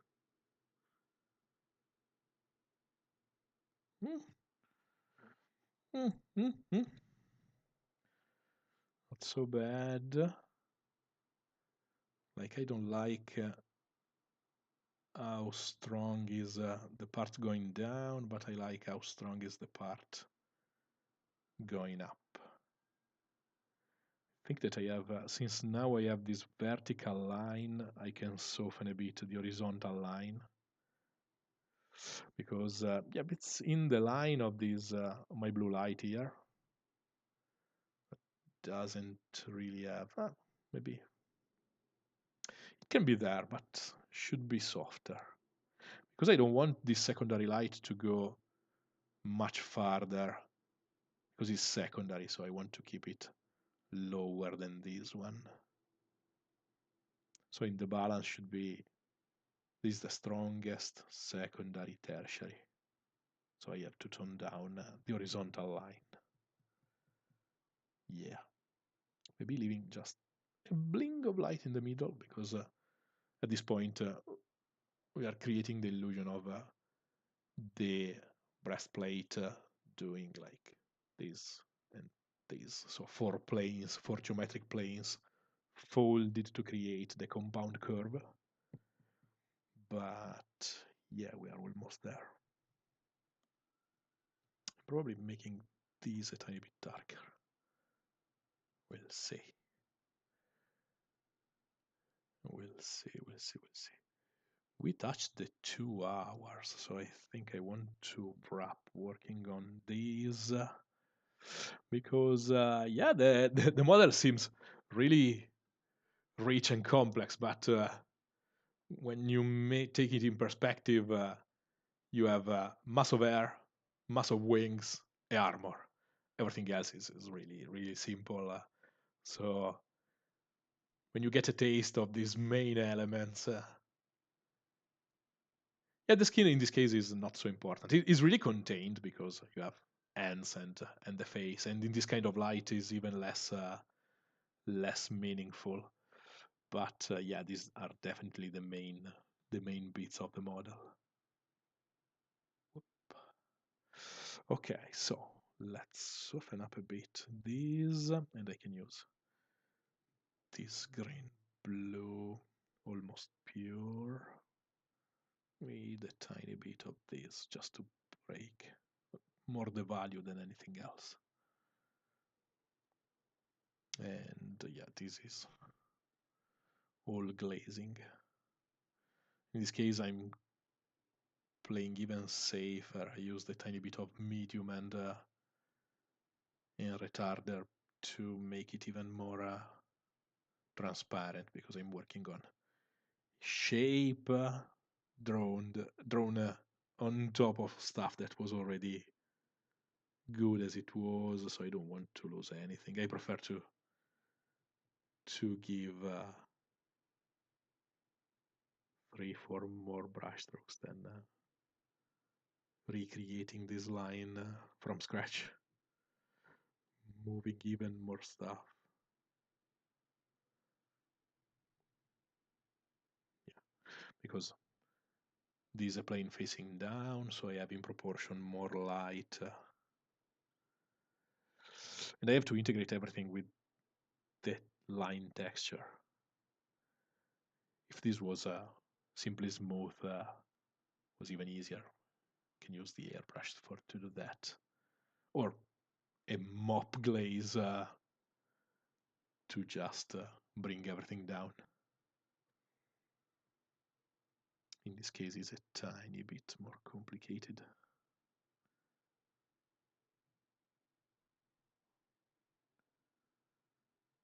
Oh, was a little error.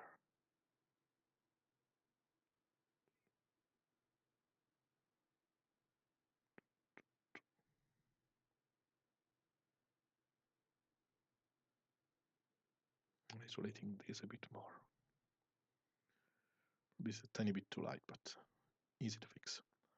And with this new expansion of light, now I'm noticing that I can wrap a bit this corner in light. I can just extend,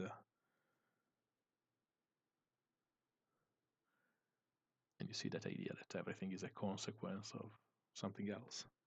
I'm extending the edge here.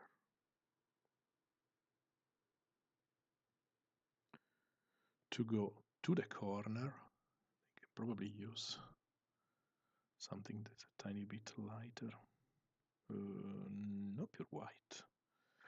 Ivory, this green, this blue. Let's make it a tiny bit heavier. I want this edge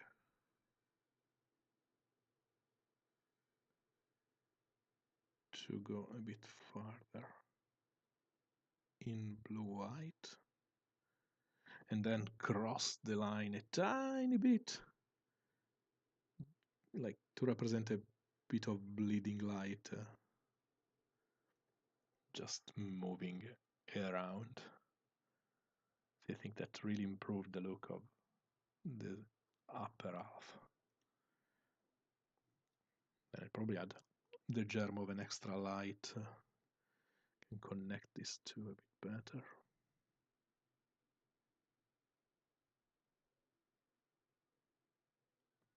But yeah, this is the look I was looking for. I can use a pinch of white now. Since I'm again in the metallic territory and I'm on an edge.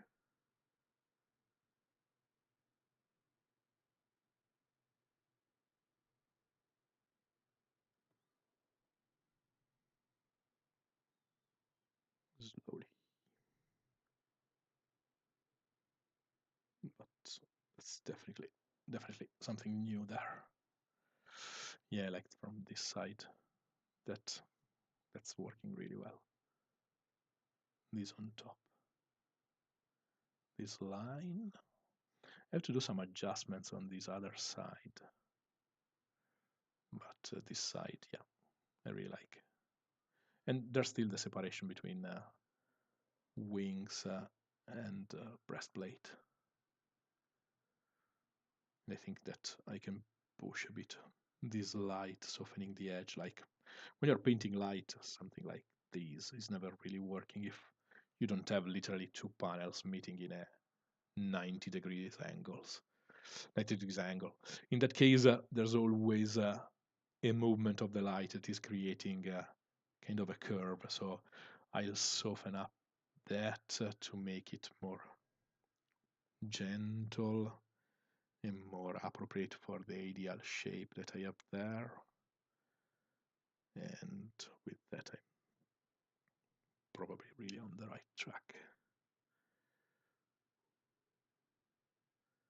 Like softening literally the angle.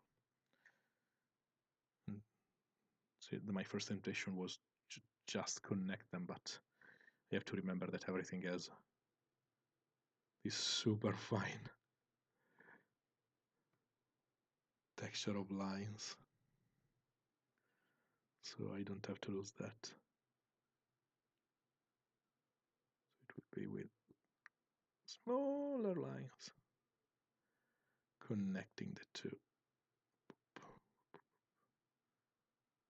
Just to make it, say, a bit more curve instead of an angle. Yeah. Very satisfied here. I like it.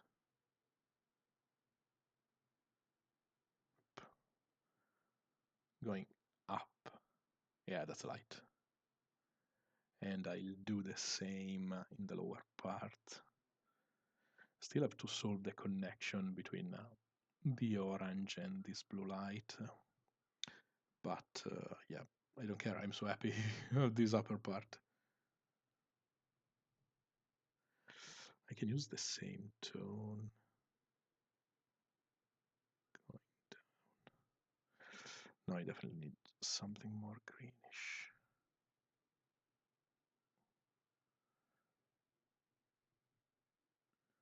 Still very light for the area. No water, just water. But going down.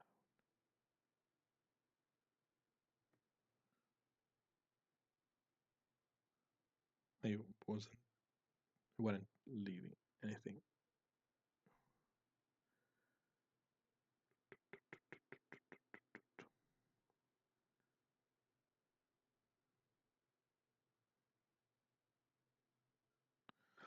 More gentle curve.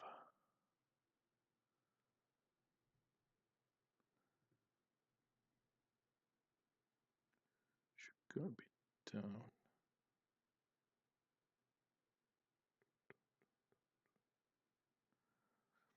Like that. To make it larger in the middle. But yeah, that's the kind of effect I was looking for. That this little curve that I don't like. I think this line should be simply bigger.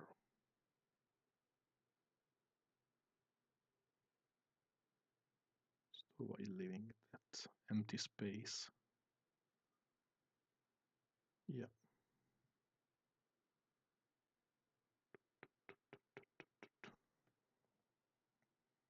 It's a better shape overall. So yeah, this part is really working. Not super satisfied of the lower side. I like it here. I don't super like it here. I have to find a solution for that, but I think the bit should be the same, like light, fading, terminator, secondary. It's the lack of a stronger terminator, mid terminator here that I'm feeling. But the tone is right. So it just to adjust with the shape and the darkness. Like this is working. I probably have just to match that kind of tone here and bring it down. Just a matter of replicating that. Okay. So let's check again the chat, and if you have extra questions and something else that I missed. Oh, Squidmar. Hi man, how are you? Thank you for passing by. Super appreciated. So, I missed quite a lot of messages. So, ready, so this. Again, thank you so much for the kind words. Ciao Marco.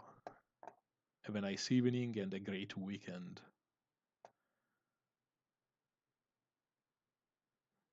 Yeah, it was a false perspective.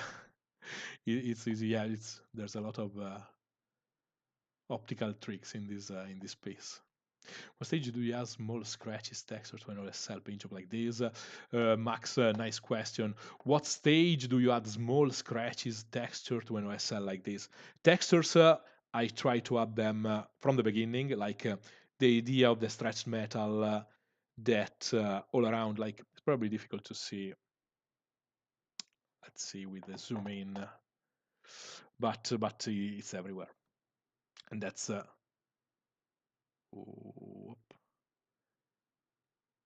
I cannot focus that. Is there since the beginning.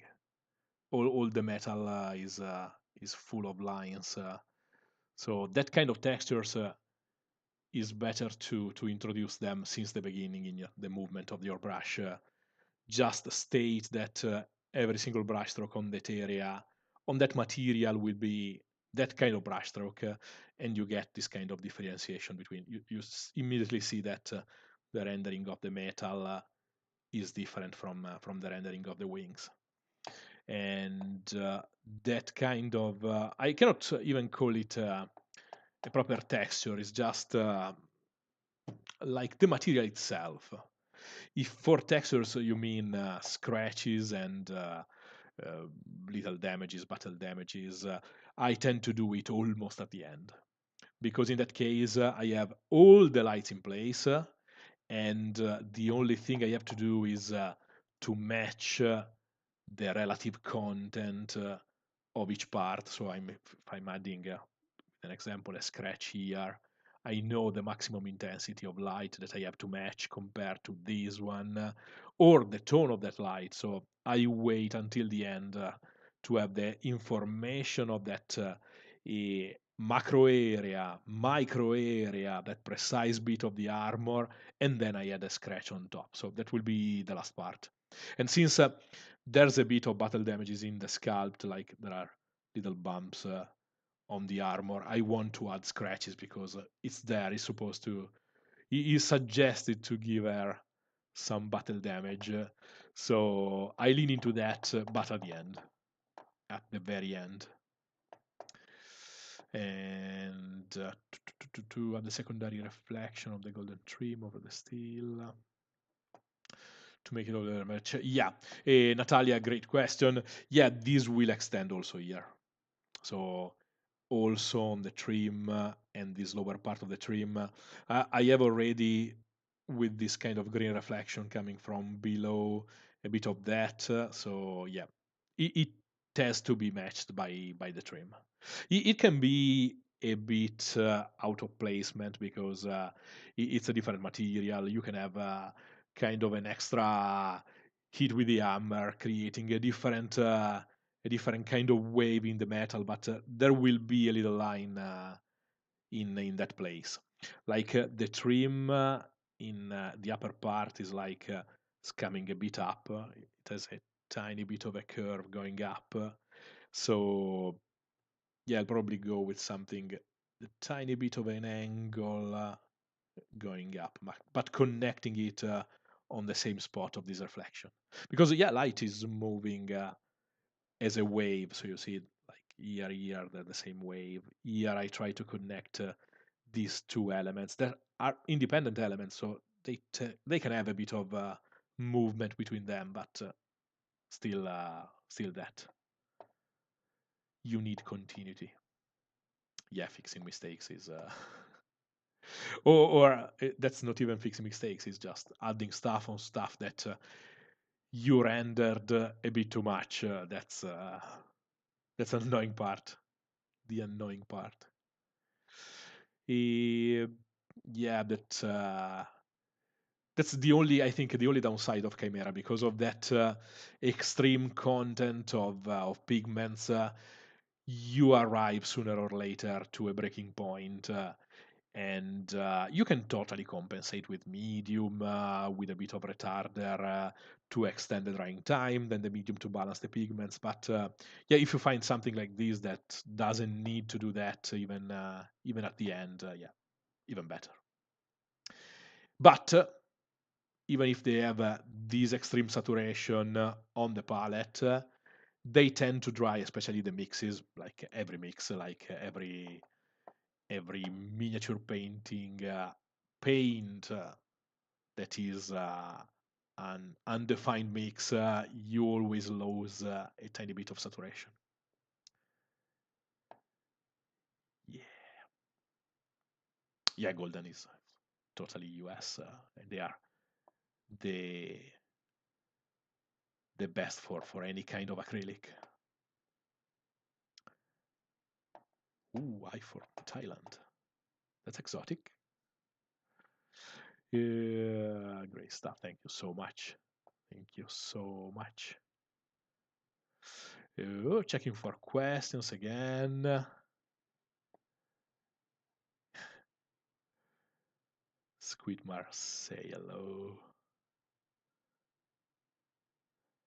Again, thank you so much for the visit. Super, super appreciated. Yeah, I was definitely in a flow state. I was very relaxed. And thank you so much again for all the kind words, guys. Do you like the idea of adding Payne's Gray to a Zor palette? I'm painting multiple characters. I want some cold contrast in a limited palette. Oh, yeah. So if you're working with a pure Zorn palette,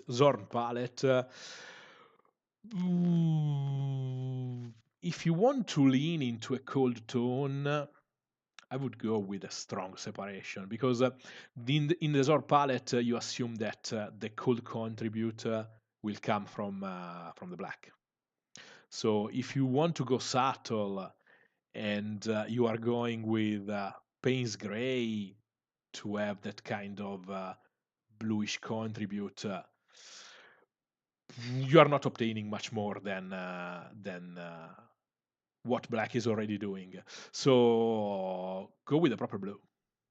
Just you can create. It's totally allowed if you are not doing a precise exercise on the Zor palette and you want that kind of strong mood. But if you want to break the palette with an accent of blue, just you can go also with an ultramarine. So don't worry too much. But if you want to go subtle, just use black and go with the classic set. And what was the main color on which you prime this figure? Oh, I went the Georgia is asking what kind of priming I used for this figure. I went with the classic black. The base was again.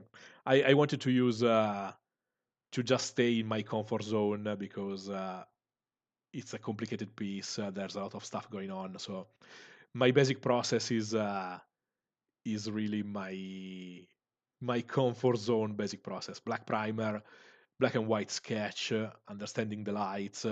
I went with pure white over black because the situation I tried to create at the beginning is main light here, main second light here, and everything else is just happening in the middle.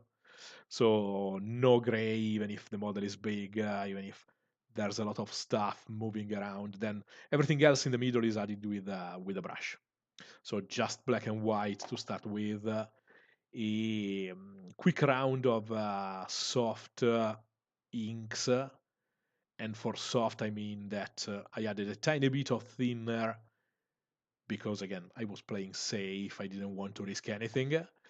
And yeah, super classic Marco process. Do you paint your cell on the armor by airbrushing? Just the initial sketch over the black and white. Then all these kind of points of light, all these reflections are all brush. So airbrushing is just to fix the two angles that I know that this is the main area, this is the main area, and everything else is boosted with a brush. Can you point me to some good references? I think to learn no metallic metal. Yeah, I talked about that in my last video. Just study real metal or paintings or modern artworks. Don't study miniatures. Don't study other painters' renderings of no metallic metal because that's already a rendering and simplification of reality. You want mostly the real thing or a very painterly, a very abstract rendering of that metallic effect. So don't go too much into techniques, not even my techniques, because it's just a personal take, it's just a personal idiosyncrasy, and in this case, a bag of tricks learned from other exercises and other studies, but is my fusing all that stuff in my own rendering of non-metal of metal in non-metal. So go with the real stuff. Just take pictures, study. I look a lot to my airbrush and how the light moves on that. So really go with the real stuff. That's the best way to learn non-metallic metal. Create a huge folder of metallic references. That's a great way to just not just look at the metal, but have something that you can scroll down. I have something like 400 pictures from everyday life from internet. Just study real metal. Then white ink reactivating when exposed to certain paints later. Yeah, that can happen if you are using white ink in a very thick layer. You have to use very thin layers, give them time to dry, and I'm not talking about hours, but give them solid 5-10 minutes to set thin layers. Let them set. Inks tend to dry very slowly. That's why they are so good for blends and for blending, because they really tend to soak and blend into each other by mixing. So you apply a layer, the two layers are still wet, and they tend to fuse. I'm seeing if I'm focused. So they tend to fuse with each other. So give it time and use a lighter end. But if it's not working, you can add a bit of medium or varnish inside your mix. That speeds up the drying time. It gives you an extra binding element inside the ink. So if you need a quick fix, you can go with that. But I usually don't add anything. And if I need to make it more transparent, I can add a bit of medium. But again, the main thing is to get more transparency. Usually, just making thinner layers is the solution to that problem, or varnish. But yeah, you know that I don't like varnish, because when you varnish, then you tend to fuse the two layers in a single layer. Well, even in the value sketch, I want to see the physical white over the black. And if you fuse everything under a coat of varnish, you are totally losing that. Yeah, we have to do more streamings. I'm totally with you. Yeah, simple fix. Yeah, but again, even in the early stages, varnish is almost never the answer. It's a quick fix, yeah, because you are blocking everything under a coat of something. But you always lose something when you varnish. It could be only depth if it's in the early stages. You are losing obviously the finish of the elements that you are varnishing, because if you are creating a tiny bit of difference between metallics or matte fabric, or if you are even adding, if you want to add maybe a bit of glossiness to eyes or lips, you're losing everything. So not a big fan of varnishing. I think that's it. If you have questions that I skipped, Marco, where I can find a nice bus to show off in my house? Oh, there are plenty of brands that produce nice sculpts. 75 bus. Marco, do you not varnish on even gaming minis? No, no, no, no, not even on gaming minis. Because if you're not using a very strong varnish, something like enamel based or lacquer based, that is really strong because of its own chemical and physical nature. If you're using something like these, that's just acrylic paint. That's very fluid. There's a ton of water. It's an acrylic product, so it's not giving you any level of protection. I use these if I need a matte finish. So I want the inks to look more matte. I want the inks to look less glossy or satin. I can add a drop of that in the mix, because in that case I still have the overlapping of the layers. I'm not covering everything with a matte finish. I'm just altering the finish of that single layer. So the process of overlapping is the same. But yeah, this is not giving you any protection in terms of friction and scratches and rubbing your fingers over the model. So why using it? It's just an acrylic, an extra acrylic layer.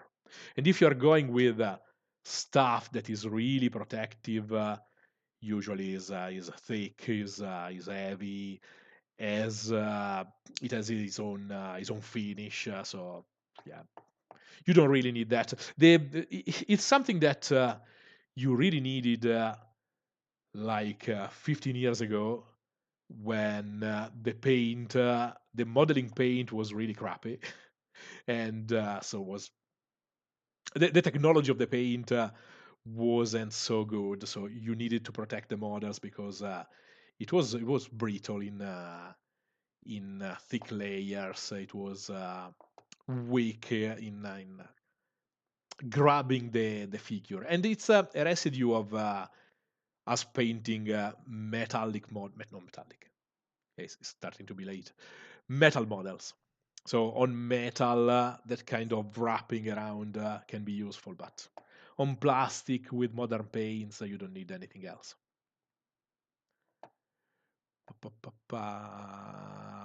Would a drop of white paint into white ink help seal it and speed up the drying time? Again, I can just use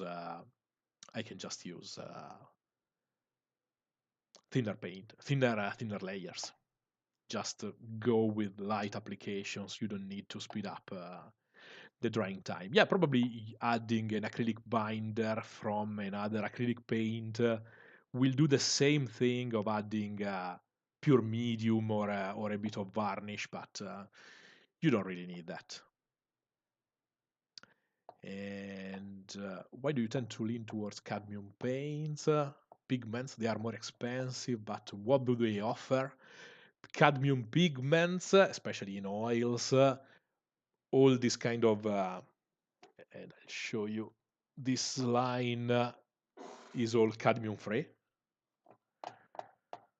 So it's just to give you an idea for matching, but every cadmium tone of this line is cadmium free.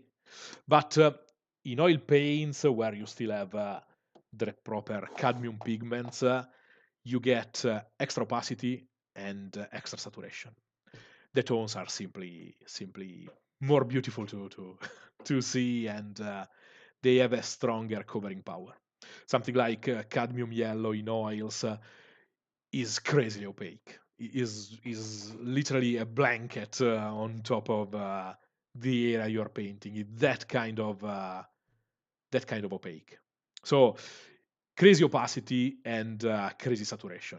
They are more expensive because they are really good. They are difficult to produce, and they are in general better for the optical result and for the opacity. Some people choose over primary red or yellow as labeled. Yeah, again, because of the opacity and the saturation. A cadmium yellow and the cadmium red are crazily saturated, beautiful tones, and incredibly opaque. Even for colors is different, obviously, in oil paints, but colors that we usually link to lower coverages, they tend to have a huge opacity. So that's the main reason. If you try the Kimera expansion set 1, yeah, I have it here. And I don't want to give the message that I'm not using Chimera. Like, I cannot move the camera right now, but like the Liquitex gouache is up here. I take it when I need it, but Chimera are just in a drawer, immediately here, ready to be used. So when at the end, because that's another step that I'll do, I'll go back. You see that it's kind of a bit desaturated. I'll go back glazing a bit of saturation over this yellow here and over this green, over this blue. I'll use Chimera for sure. So don't worry. I'm not changing my mind that way. It's just for the way I'm painting in this precise moment, and you saw my evolution in the channel, gouache, acrylic gouache is a tiny bit more compatible with my very specific way of painting.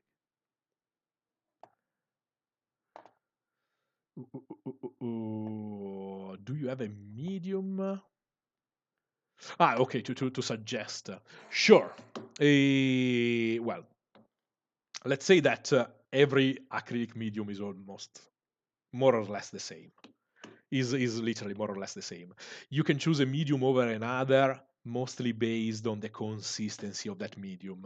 So, for very diluted stuff, for filters, for stuff like glazes, I mostly tend to use this, or for the airbrush. If I need a medium, a drop of medium in the airbrush, I tend to use this one because it's really fluid. It's literally water. Like, it's literally that kind of fluidity. So perfect for that purpose.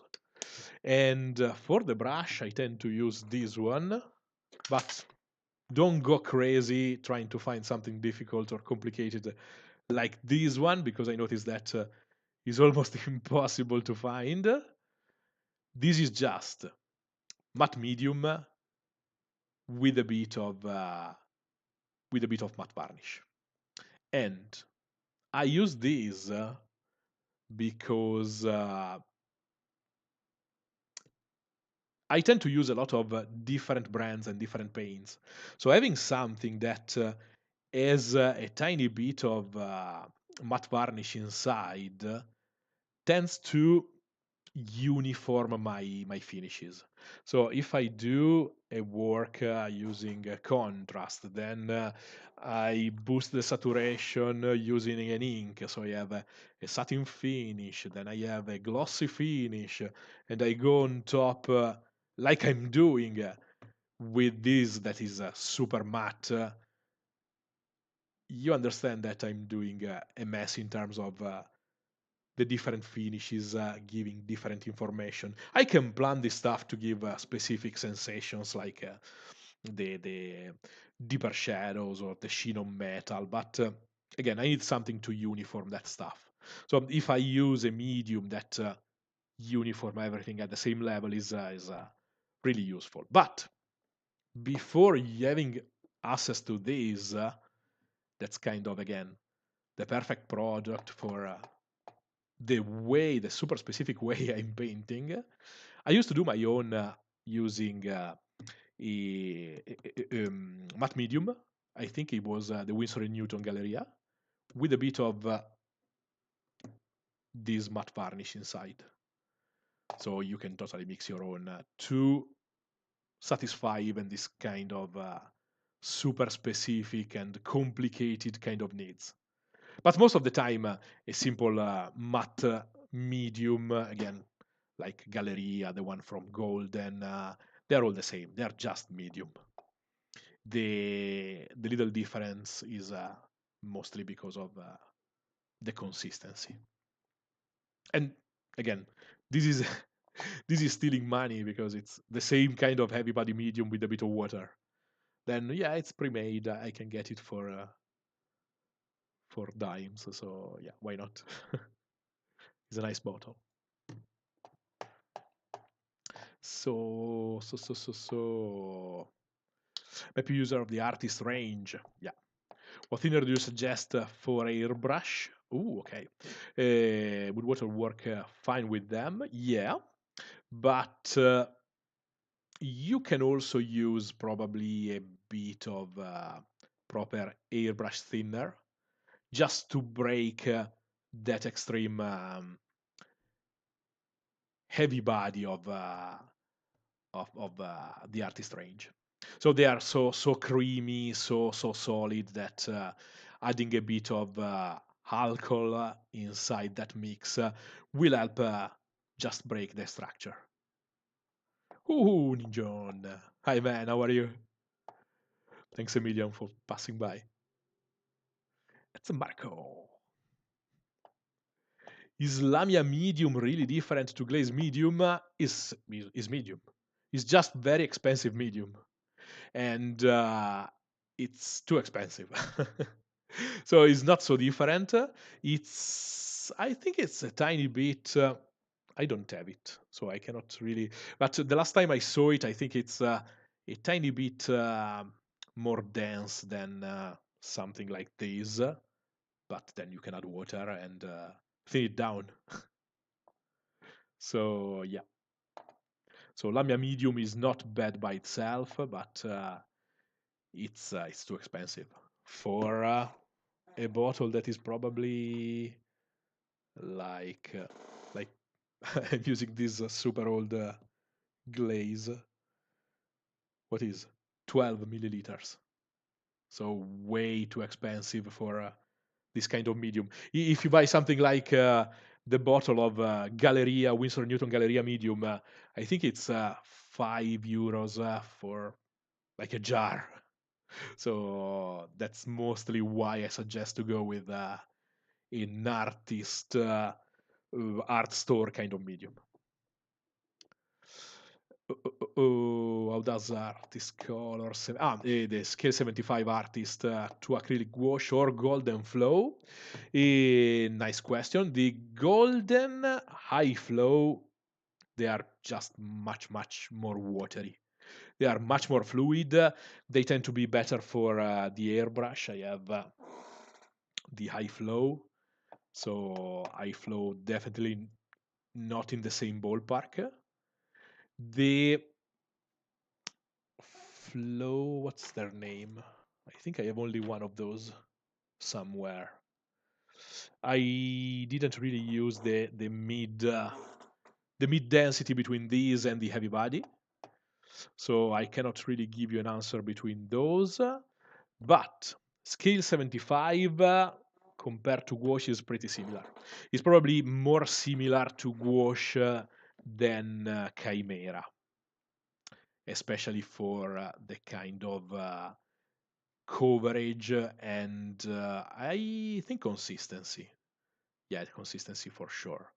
The Scale 75 artists are even more dense and heavy body.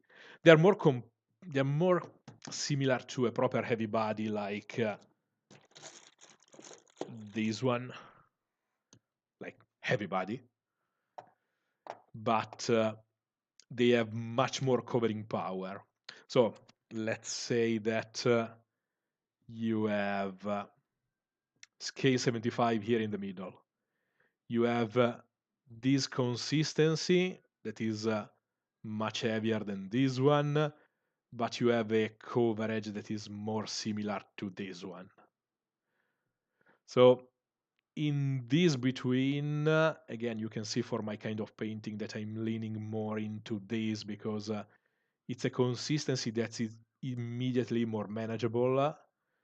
And I went away from this because more or less every time I needed a ton of water to thin them down to a consistency that is more suitable for most of our works. If you're not really sketching in a very heavy style like the Spanish guys. So I was diluting a ton every time. I was losing a lot of time.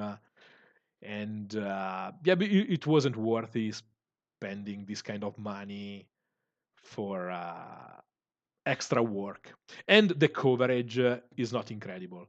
Then you have the Scale 75 that is much better in that. You can see that they are created to be more into the miniature painting territory, satisfying better our needs. And this for me is a slightly improvement. Mostly because I know for sure what's inside. I know the opacity. Scale 75 is it's perfect. Everything is super opaque. But again, knowing this stuff, the light fastness, the fact that I can enter every shop of the world and find them, I'm always really worried about restocking my paints. You can imagine that I paint a lot, so having the big tubes and being able to just drop by the shop and buy them without ordering the single colors or thinking about the newest stock in the collection is kind of really useful. Oh yeah, Ninja, we were talking about that. I have a couple of tubes of golden so flat, and this is same stuff. These are great. They are marketed in a better way, I think, because acrylic wash is kind of a strange, confusing term for this kind of paints. But in terms of consistency, covering power, they are really the same product. It is a very high quality matte acrylic paint, super fine pigments, incredible coverage. Everything is. I'm using the fluo there, not a great example. Everything is super matte, super stable. You can dilute or use everything in a heavy layer. But in terms of composition, they are totally the same thing. These are marketed in a proper way, high quality acrylic paint. But also in terms of saturation, again, covering power, same stuff. Let's check other questions. Hello from Japan. Ooh, I need a contact there. We have to talk.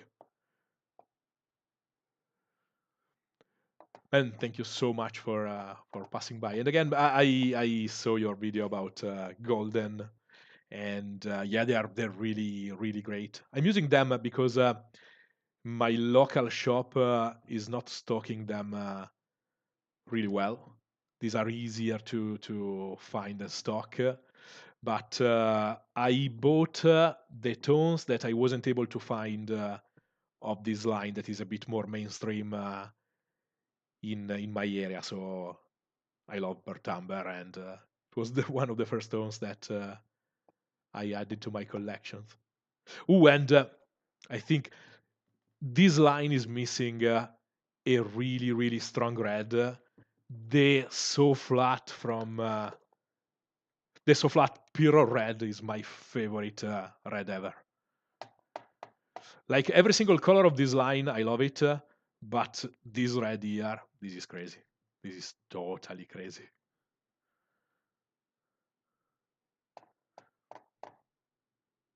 Yeah, I really should do this more often. I don't know why. With the kid, it's becoming a bit more difficult to find a slot of time where I can sit here without Diego running around and screaming, especially in the best time frame for a stream. But yeah, I think I can find a day like this every now and then. Will be there a workshop in Germany anytime soon? Yeah, there will be a workshop in Germany anytime soon. We're still defining the details, but yeah, there will be a workshop in Germany soon. And what I can tell that we will be probably around. No, not probably. We will be around Frankfurt. So yeah, still in the organization phase, but yeah, there will be a workshop in Germany. I can think that you enough the question I've answered. Yeah, I tend to talk so much, then sooner or later I answer to some questions. Guys, I kept you for 3 hours, so I think it's time to say goodbye. But if you have questions, I'll give you a couple of minutes to think about something, and we can recap the work on the model in the meantime. I'll switch here just to put stuff in focus. Later stages of the work, the colors are a bit blurred and desaturated by design. We talked about the issue here, the matching of intensity of light. So I'm still adding details, so stuff has to go up. Then I'll adjust the internal tones and their relation between them, but I need a bit of lighter tones to bring out in this kind of extreme lightness of the area these tiny details. And then later I'll go back with probably a bit of airbrushing and stuff this big or just very localized filters, because like I can use the desaturation of the light, blue light, holy light coming from the top. I leave it this desaturated over su- the ideally gray armor. But yeah, I'll go over with some filters on the other parts. You saw that, and I was really happy to do it in video. It was super scary, but I was really happy to do it in live. I'm still adding shapes and reflections. These are still the bigger main kind of shapes that I set from the beginning, and I'm working inside them. Like in this area will probably not happen a lot of stuff because I'm still giving the idea that there's a lot of light coming in. So I leave this part probably alone. I'll create some stronger white areas, like you can see it. This is not white. This is white. And I can extend this little dot of white later. So I still have margin to add higher points. But again, I want to see what's happening all around, and then up these, and then tone down everything to make these little dots of white the main final thing. I'm probably set around here. Again, I don't want to go out of the warm yellow territory. So you can see that from this orange, I'm more or less in that ballpark. And I don't want to go here. That's lemon, lime yellow.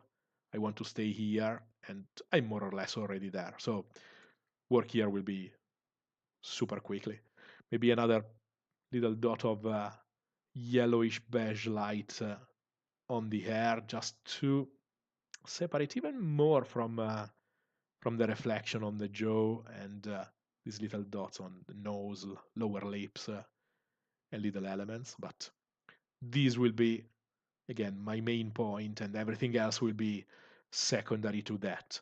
These can go more into the desaturated territory because yellow light over the grayish armor, so it will come back with a bit of desaturation. It's nice to give it's kind of a trope of a visual trope for metal. So even if it's not technically super correct for this kind of neon and natural light, I can leave that a tiny bit desaturated because it's just selling better the idea of metal. And yeah, that's the easy part of the work. And yeah, more or less after that, everything is just balancing. And as we talked, following a question, scratches, little details. I want, maybe if I have an open area, give the idea of a bit of rust. And that's an armor that is used. So these kind of bumps on the armor were in the sculpt. So I want to give credit to the sculpt and give the idea that is an armor that is used. So it can be clean, but yeah, you still need to add oil in the junction, even if you are an angel, since that's a very grounded angel. So I want to keep the realism of that, adding a bit of grime, probably not rust, mostly because it can be confusing with all these tones. Hmm, I thought about that now. But yeah, probably not rust, but a bit of grime for sure. I have a very good oil paint for that, the Abteilung Bitumen. That's great to add a very realistic greasy look to panel lines. So I'll go into that. And yeah, that's more or less the process. Yeah, at this point, it's just again, that's probably was the most interesting bit, and I was super happy to have it in camera, because really now everything is just pushing the light, pushing the shadows, and the shapes that I have already in place. I'm pretty confident that nothing really new in terms of shapes will appear on the model at this point.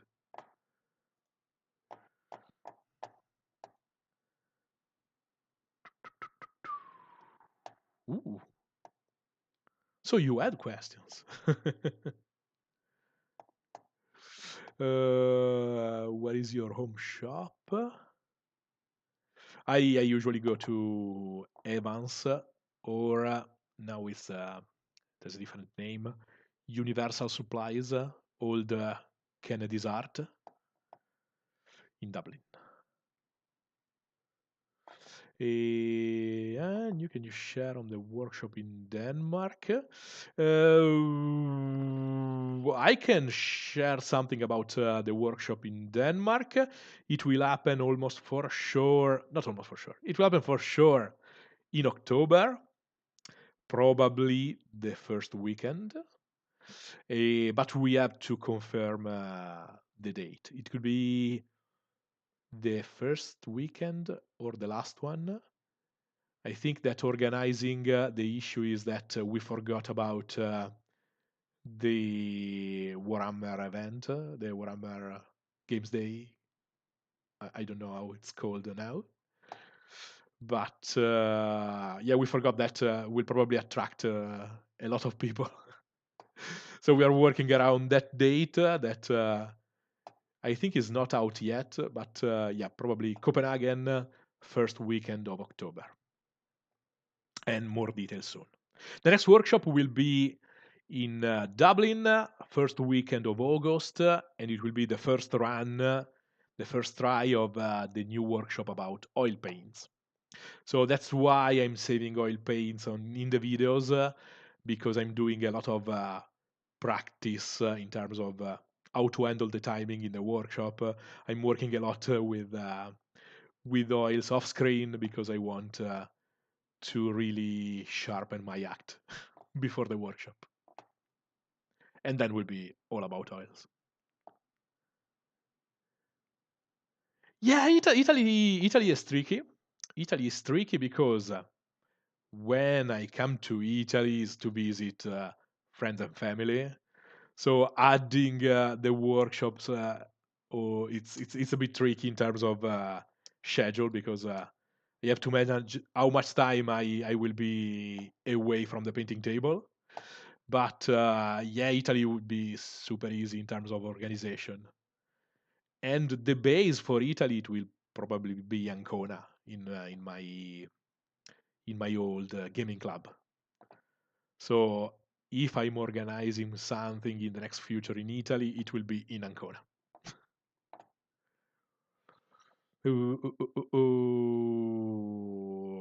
For commissions, you can use my email.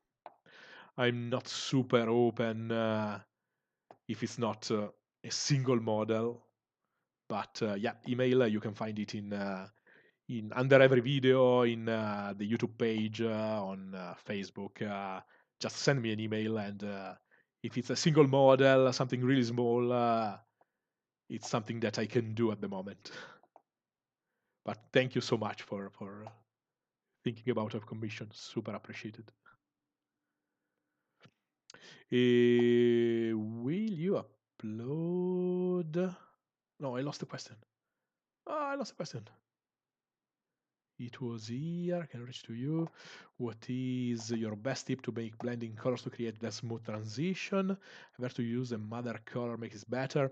Yeah, mother color can be a way to create smooth transitions in terms of continuity of chromatic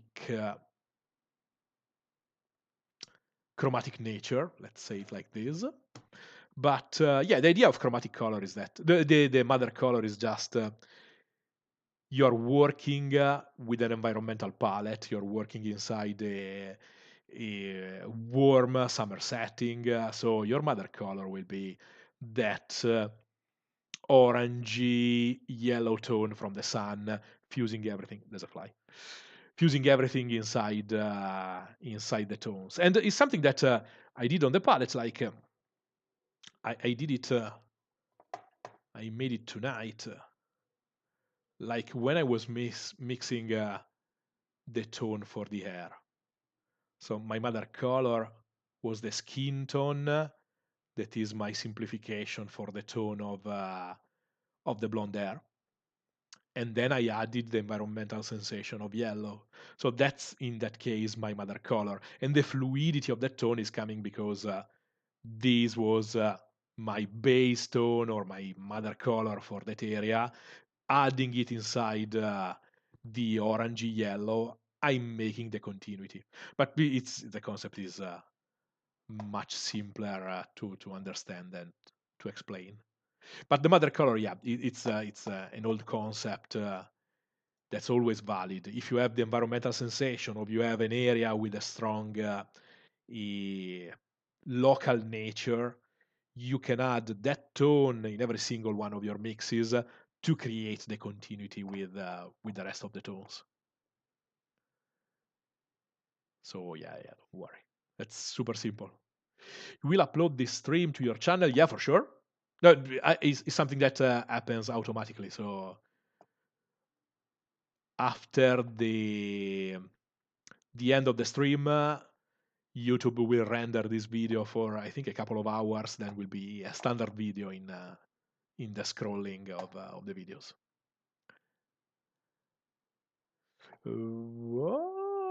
Watch later at your own convenience. Don't worry. If you have any question period at the end, any tips or technique alterations you would suggest for a colorblind painter? That's a super interesting topic that I never really explored, except for the physiological problem. But yeah, I would keep, and I'm just brainstorming for a colorblind painter. I think you can give my general method can be useful for this kind of situation, like giving priority to the black and white sketch, going full grisaille. So you have basically 95% of the model done with all the values, the details, just in black and white, and then working with a very contained palette where you can predict the mixes, even if you are not seeing it as its proper tone.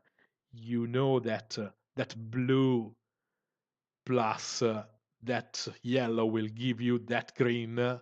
So pure pigments, a small contained palette can really give you the best results. Especially because at that point you have just to filter the tones on top of a model that is done, that is working in black and white at 100% of its rendering. So, following that kind of idea, that's more or less the suggestion that I give to everyone to really focus on the important parts of painting. So, value sketch or value rendering as precise and refined as you can, then go on top with colors can be the best solution for this kind of situation. But I really have to explore this issue a bit more. That's just on top of my mind. Thank you so much to you to be here. Will you be at the next Golden Demon in October? Probably not. Probably not. Because I have that workshop in Copenhagen and then I have a wedding. So I have to take already 2 planes in the same month. And I couldn't stand to take a third plane in 4 weeks. So probably I'll skip this Golden Demon. It's not incredibly attractive for me in particular. For I would love to participate to the event, to be in the crowd with the people, but the competition itself is not on top of my favorite competitions. I would prefer to take a plane for and I'll do it for Monte San Savino in November, and I'll be at the World Model Expo in next week, next weekend, And I think the big events for the years are done. But if I have to take a plane, I'll probably go for a competition again somewhere else.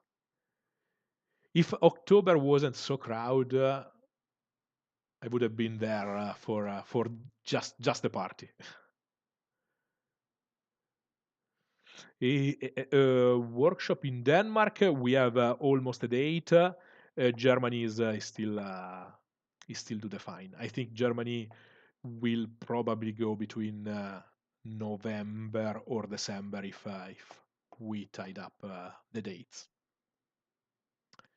But yeah, we have to check with the local community first. We talked about gouache and golden so flat, and the answer is that acrylic gouache and golden so flat are the same stuff. It's just easier to find in my area, and I have few tubes of golden so flat because they are the same stuff. Do you have two plans to film and release any of the instruction from workshops? Being not for Europe, yeah, that's a plan. That's a plan, especially for workshops that I'm not doing anymore. So I'm moving to the workshop about oils. So if I'm not doing, when I stop doing the previous workshop about color theory and grisaille and advanced contrast paints, I'll probably do a video about that, a full length workshop for people that will never be able to attend one of those, and because I just simply stop doing that. So yeah, I have plans to translate discontinued workshops in videos. It will not be soon because at the moment I have just two workshops ready, so I have to keep using those. But sooner or later, yeah. Do you keep in touch with the Italian mini painting community? Yeah, I have some friends there. I'm really close to the Chimera guys, especially to Riccardo Agostini. We were almost. We came from. We used to play together with War Machine and paint together. So yeah. Abaddon that you painted is enjoying his new home and we love him. Hi. I have in chat the proud owner of my Abaddon. I'm so happy when one of my models is someone else's collection. A new loving home. Ooh, Art McGreevy, Sienna Burton Row, Amber's Burton Row. What's your favorite? They mess with my eyes when trying to see how they fit in a palette scheme and on the wheel. No, it's not an odd question. Well, Sienna, Burnt, and Raw Amber are really different. Are really different. Really, really different. So, and I'll show you a proper example of these tones. So, Raw Amber. Then Raw Sienna. And Amber, I have it in this Sienna, Burt and Row Amber. Oh, sorry. Sienna, Burt and Row. I think that even with the effect of the bluish light, even from here you can tell the huge difference between these browns. But my favorite is not in this pile. And the veterans of the channel know what is my favorite brown. This is my favorite brown. This is a magic color. See how each one of these has a very strong character. That's clearly a red. That's clearly a yellow-orange. That's clearly a greenish tone. but this is super difficult to define, and it's his main strength. The fact that can be adapted to almost any kind of mix, any kind of scheme, because doesn't really lean into one of these stronger and more defined chromatic characters. So that's why between the amber tones and between the sienna, I skip everything and I go with burnt amber. Much more easier to insert in any kind of scheme. Can adjust a lot of unbalancing qualities of white and gray. That's the brown you want in your collection. Then raw sienna is great for skins. You can see that's already, you add a bit of white and you have a beautiful skin tone. That's a beautiful reddish brown. You can use it for any kind of leather. Like raw amber is perfect for anything natural with vegetation. You're painting dryads or sylvaneth is perfect. But if you want a jack of all trades, burnt amber.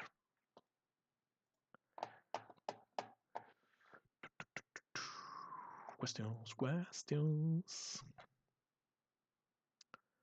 My best friend is blue-green color bright. Ooh, it tends to lean on bottle labels along with predetermined recipes for things like GW sites, etc. Yeah, I think probably recipes are the most the thing you need. But saying that blue and yellow gives you a green, and saying that a very specific a proper primary blue, a proper cyan. Let's go with cyan, magenta, and yellow. And yellow gives you a bright green. That's a recipe. That's the best recipe you can have. Thanks a million, Gaia. I'm from Rimini, or Riccione, if you want. But I live in Dublin. What's your background? Even before I got into mini painting or wargaming, your channel has always been amazing as someone interested in art. Big thanks. I don't have an artistic background. I have a scientific background, but I'm really interested personally in this stuff. So I research, studied a lot. So that's why I have this kind of scientific take on anything about light, physics, the chemistry of the paint.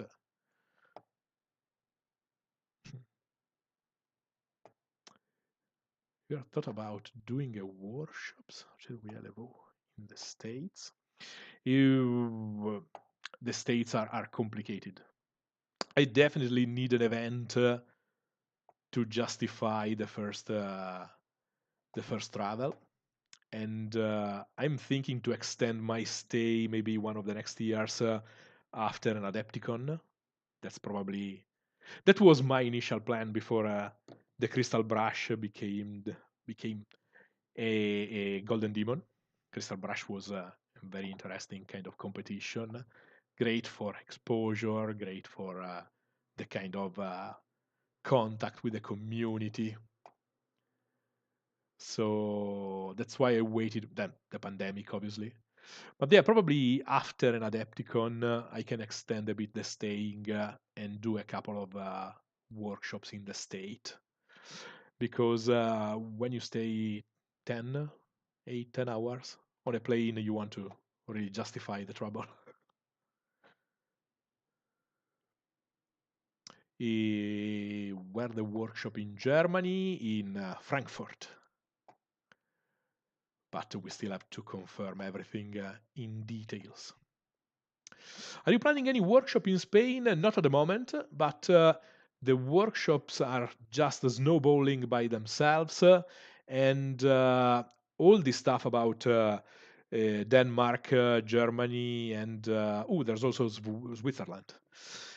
They are just coming from the local communities. So if you want me there, just ask, and I need your help, obviously, to organize in locum to organize in your own local community, in your own area, because obviously I don't know the places. But yeah, if you want me there, just we can chat.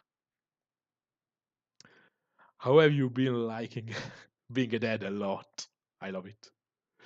I love it, and being a staying at home dad is beautiful. I can really be there at any moment. I can really be there for him always. So I have this luxury that I'm really grateful of. And yeah, there's I'm seeing HL asking for application for a workshop. Just send me an email and we can talk about that. I'm trying to have a single workshop a month because again I'm a staying at home dad, so I have to be there because my wife is the one that is going around. And yeah, we can organize something. The timeline is stretching a bit because again I have organized to organize a lot of stuff, and 3 or 4 workshops means 3 or 4 months. So the timeline is naturally stretching, but we can just talk and see if it's feasible. Workshop in Spain, being a dad. To use the loaded brush techniques very often. I use it every now and then when I'm doing the initial sketching. I like it in black and white, but yeah, not really often. I find that tends always, if you're using it with white, to a bit of desaturation. I like to be more in control of my mixes. And working with my kind of transparencies is not really giving me any kind of superpower or super speed. So I'm using the loaded brush mostly for sketching when I'm in black and white, or when I'm using the simple basic colors of the sketch if I'm doing a rough sketch with a brush, so I can cut the time doing a loaded brush, and I often use it now that I think about it, associated with wet on wet painting. So a bit of that, and then keep pushing the paint around. But yeah, I don't use it very often. The burnt umber that I showed you is from Golden So Flat, but not because I find it better or different, but because I didn't find locally a tube of this, and that's something that is messing with my head. The fact that I don't have the same tube, but yeah, when you buy this kind of stuff from the art store and it says name of the color, that's the same for every kind of line. You can have tiny variations between the same Retarder in oil or acrylic, but yeah, it's always the same because this name is a guarantee of this tone. So I went with this because I was able to find this locally.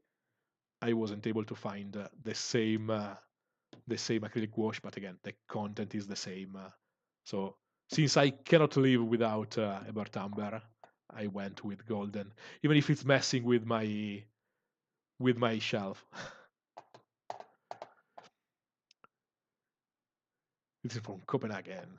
Yeah, we'll have. I think for Copenhagen we'll have a final answer soon. I just have to answer a couple of emails, and we are mostly set. Which local community is helping you out? The Copenhagen workshop. I can tell you the name of the guy. I don't know the name of the local community in particular, if they are a club or something like that. But I'll tell you all the details super, super, super soon. The workshop at my house. Yeah, why not?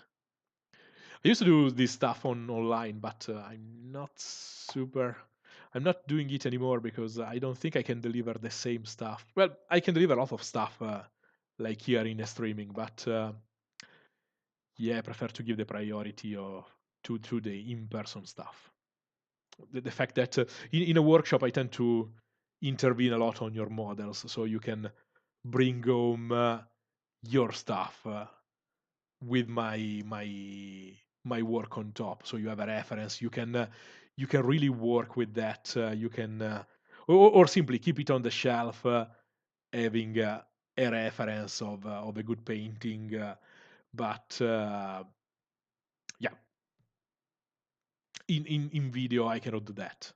So I can do something like this that's more like a master class or bits of a master class.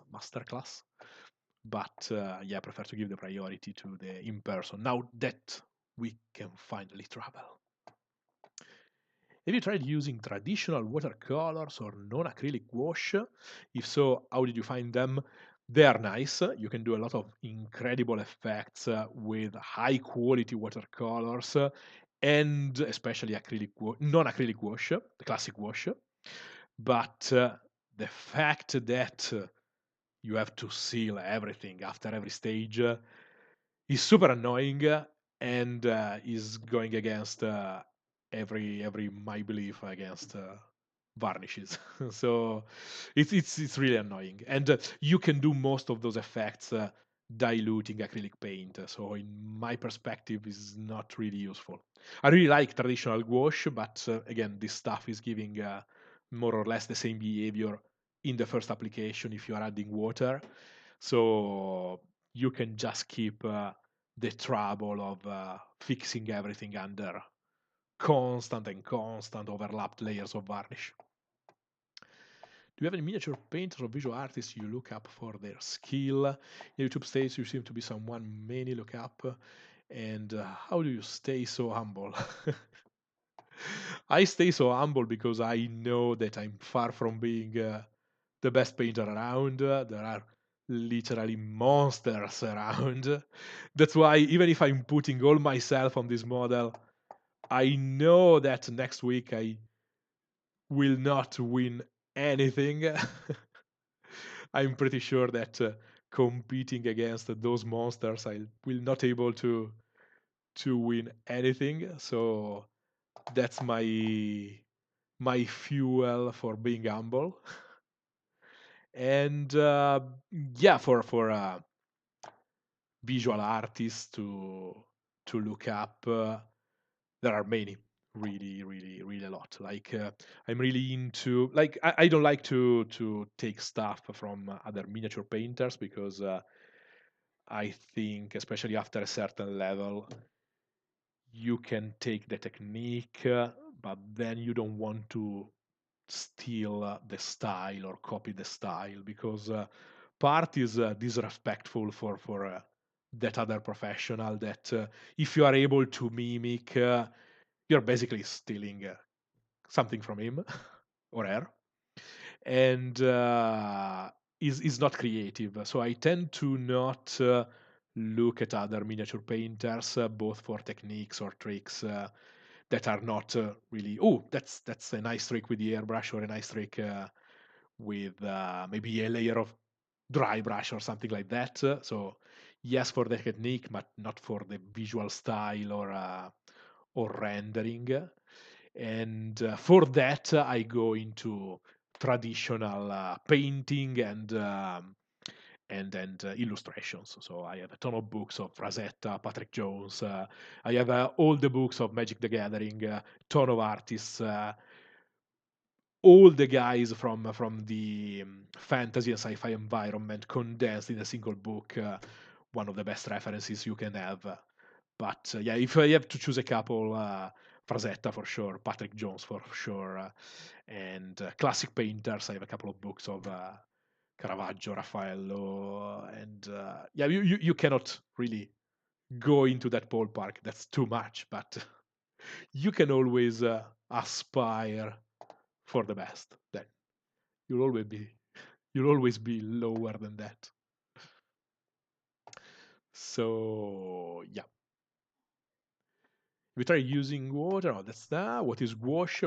Gouache is to make it super simple is kind of a watercolor, but more opaque. is used a lot in comics animation for its bright colors and heavy covering power. Would you win a fight, Da Vinci, or you're dead? Difficult to say. Probably Da Vinci. I think it has secret techniques, jiu-jitsu, Italian jiu-jitsu techniques. How did you get into display painting and how long have you been into it? Ideally, I've been mentally a lot into display painting, but competing, I started just in 2019. Then obviously COVID happened. So I'm starting again now. So I painted a lot of high-end models, at least high-end for my skills at the time. But in terms of display painting as competition painting is something really new for me, or at least new for. I went to the competitions as a spectator, but I didn't have the guts to participate. So I started just in 2019. Have you read James Gurney's book about color and light? Oh yeah, obviously. Every miniature painter has color and light at home. Okay, you haven't been involved listening collabs with other YouTubers in the communities, idea, plans, or wishes. Yeah, I'm open to collaborations.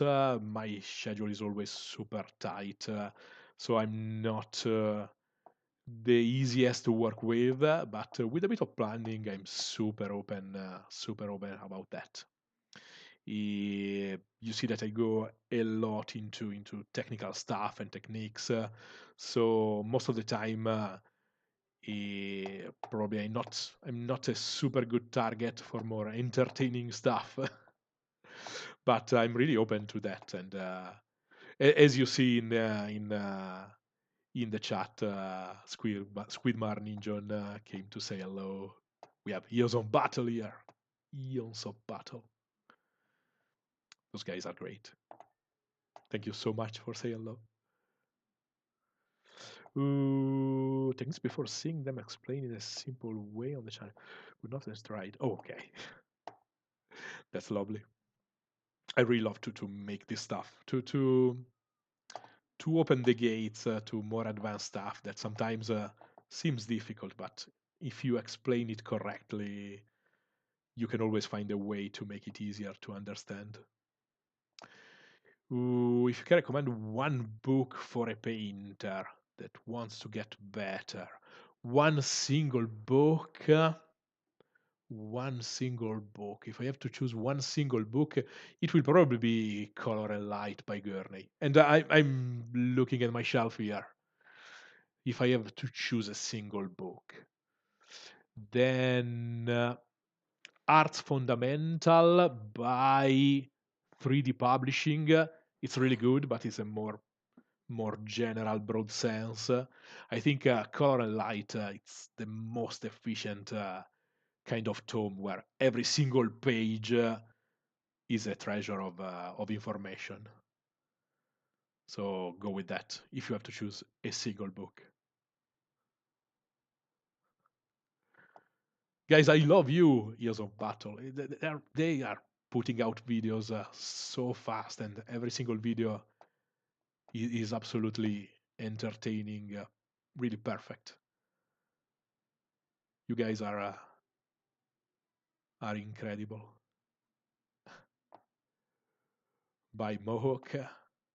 And I think we can wrap up. Let's see if there's another last minute question. We need to get you to visit some of the big US conventions. Yeah. Again, US needs a lot of planning, but I really want to come there, especially for the conventions, because you have the craziest conventions out there. Yeah, Figopedia is not so bad, but I think that Color and Light is better.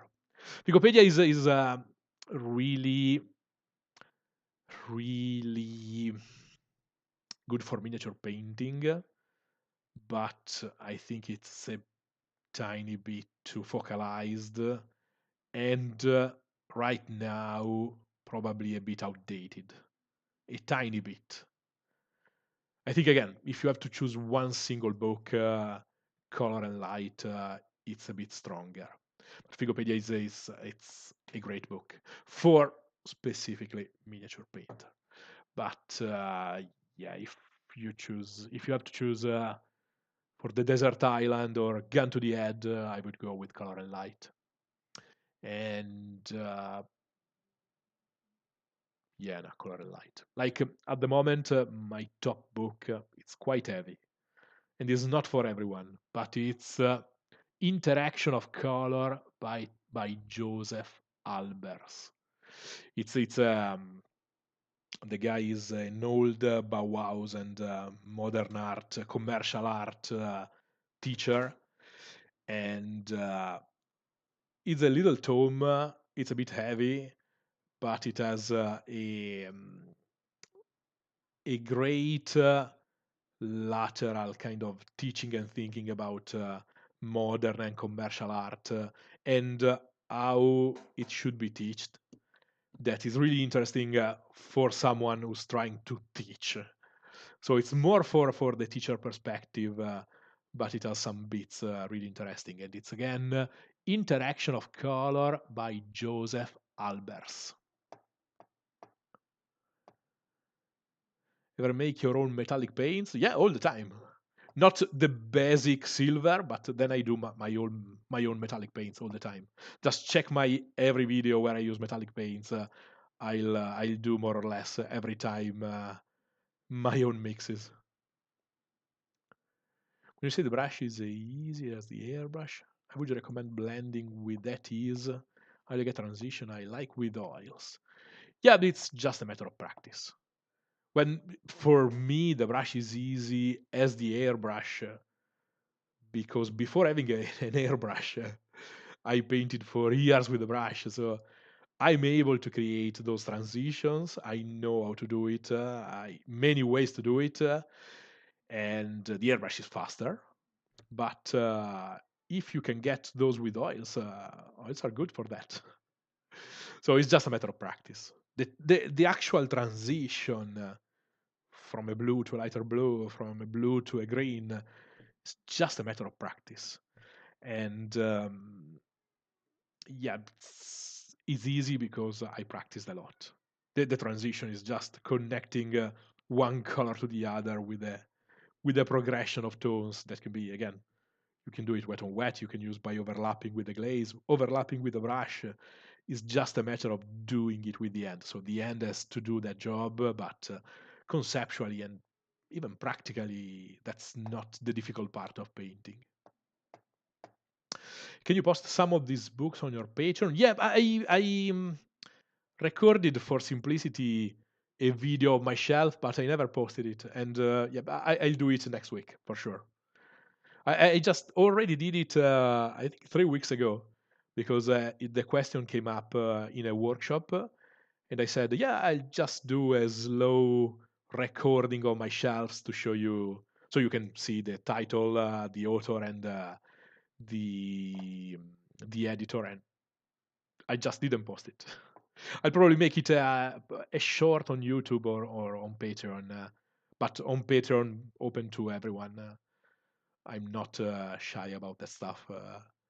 So yeah, it's just a matter of posting it.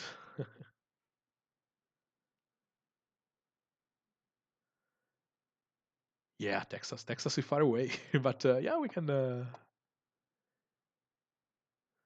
Ooh, Years on Battle have a live stream tonight. I'll be there. I'll be there. I'll be there for sure. Metallic paints. Can you post some of these books? Yeah. The visual effect that Albus goes into is quite useful for miniature paint as well. Yeah. Yep. Again, it's a nice book. I really like the part of the emotional component in colors in the commercial art. It's really the peak of all the thinking about colors in Western culture and we can use that stuff. Is there such thing? to do true metallic metal with oils? Yeah, there are metallic oil paints. And I have a video where I use those. The one about the Bone Reapers warband for Shadespire. But yeah, if you have a high quality oil paint, metallic oil paint, you can do true metallic paint with oils. Actually, I have a couple of videos about that. I do true metallic paint with oils also in the grimdark painting of the warband for the skirmish game that I have on the tip of my tongue, but I cannot remember the name. Thank you so much to you guys. You want to share that I knew use oils because of your videos? Yeah. Don't worry, I'll use a lot of oils in the next future.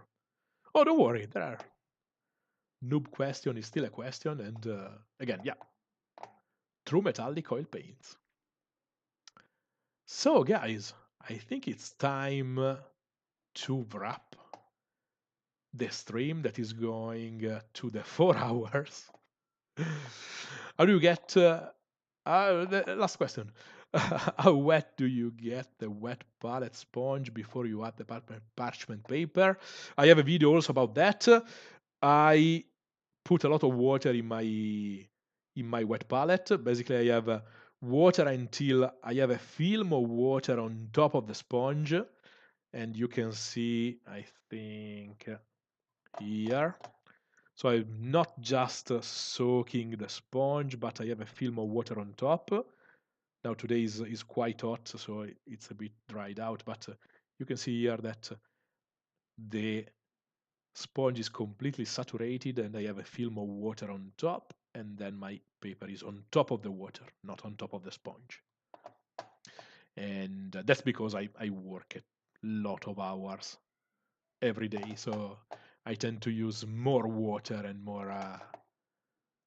more base for my dilution, passive dilution. Guys, thank you so much. Thank you so much. I hope that these 4 hours went fast as in my perspective. Like when I start talking about painting, time is immediately irrelevant. I hope that you liked this quick take on more advanced kind of stages of painting. In the videos, I tend to go fast on this part because it's a lot of the same stuff. So little dots of paint, little scratches, but it's just repetition of the same stuff. So I tend to put the focus on the initial parts of the topic of painting a model in general. So I think that seeing this stuff in real time and talking on top, that could be a great way to use this kind of more advanced stages in a stream. Now you can probably hear my son screaming in background, sign that they are at home. So that's kind of my perfect signal to say goodbye, to give you the good night. Well, it's still quite early, but guys, thank you so much. We have to do this stuff more often because it's really a pleasure. Good night. See you soon. Bye.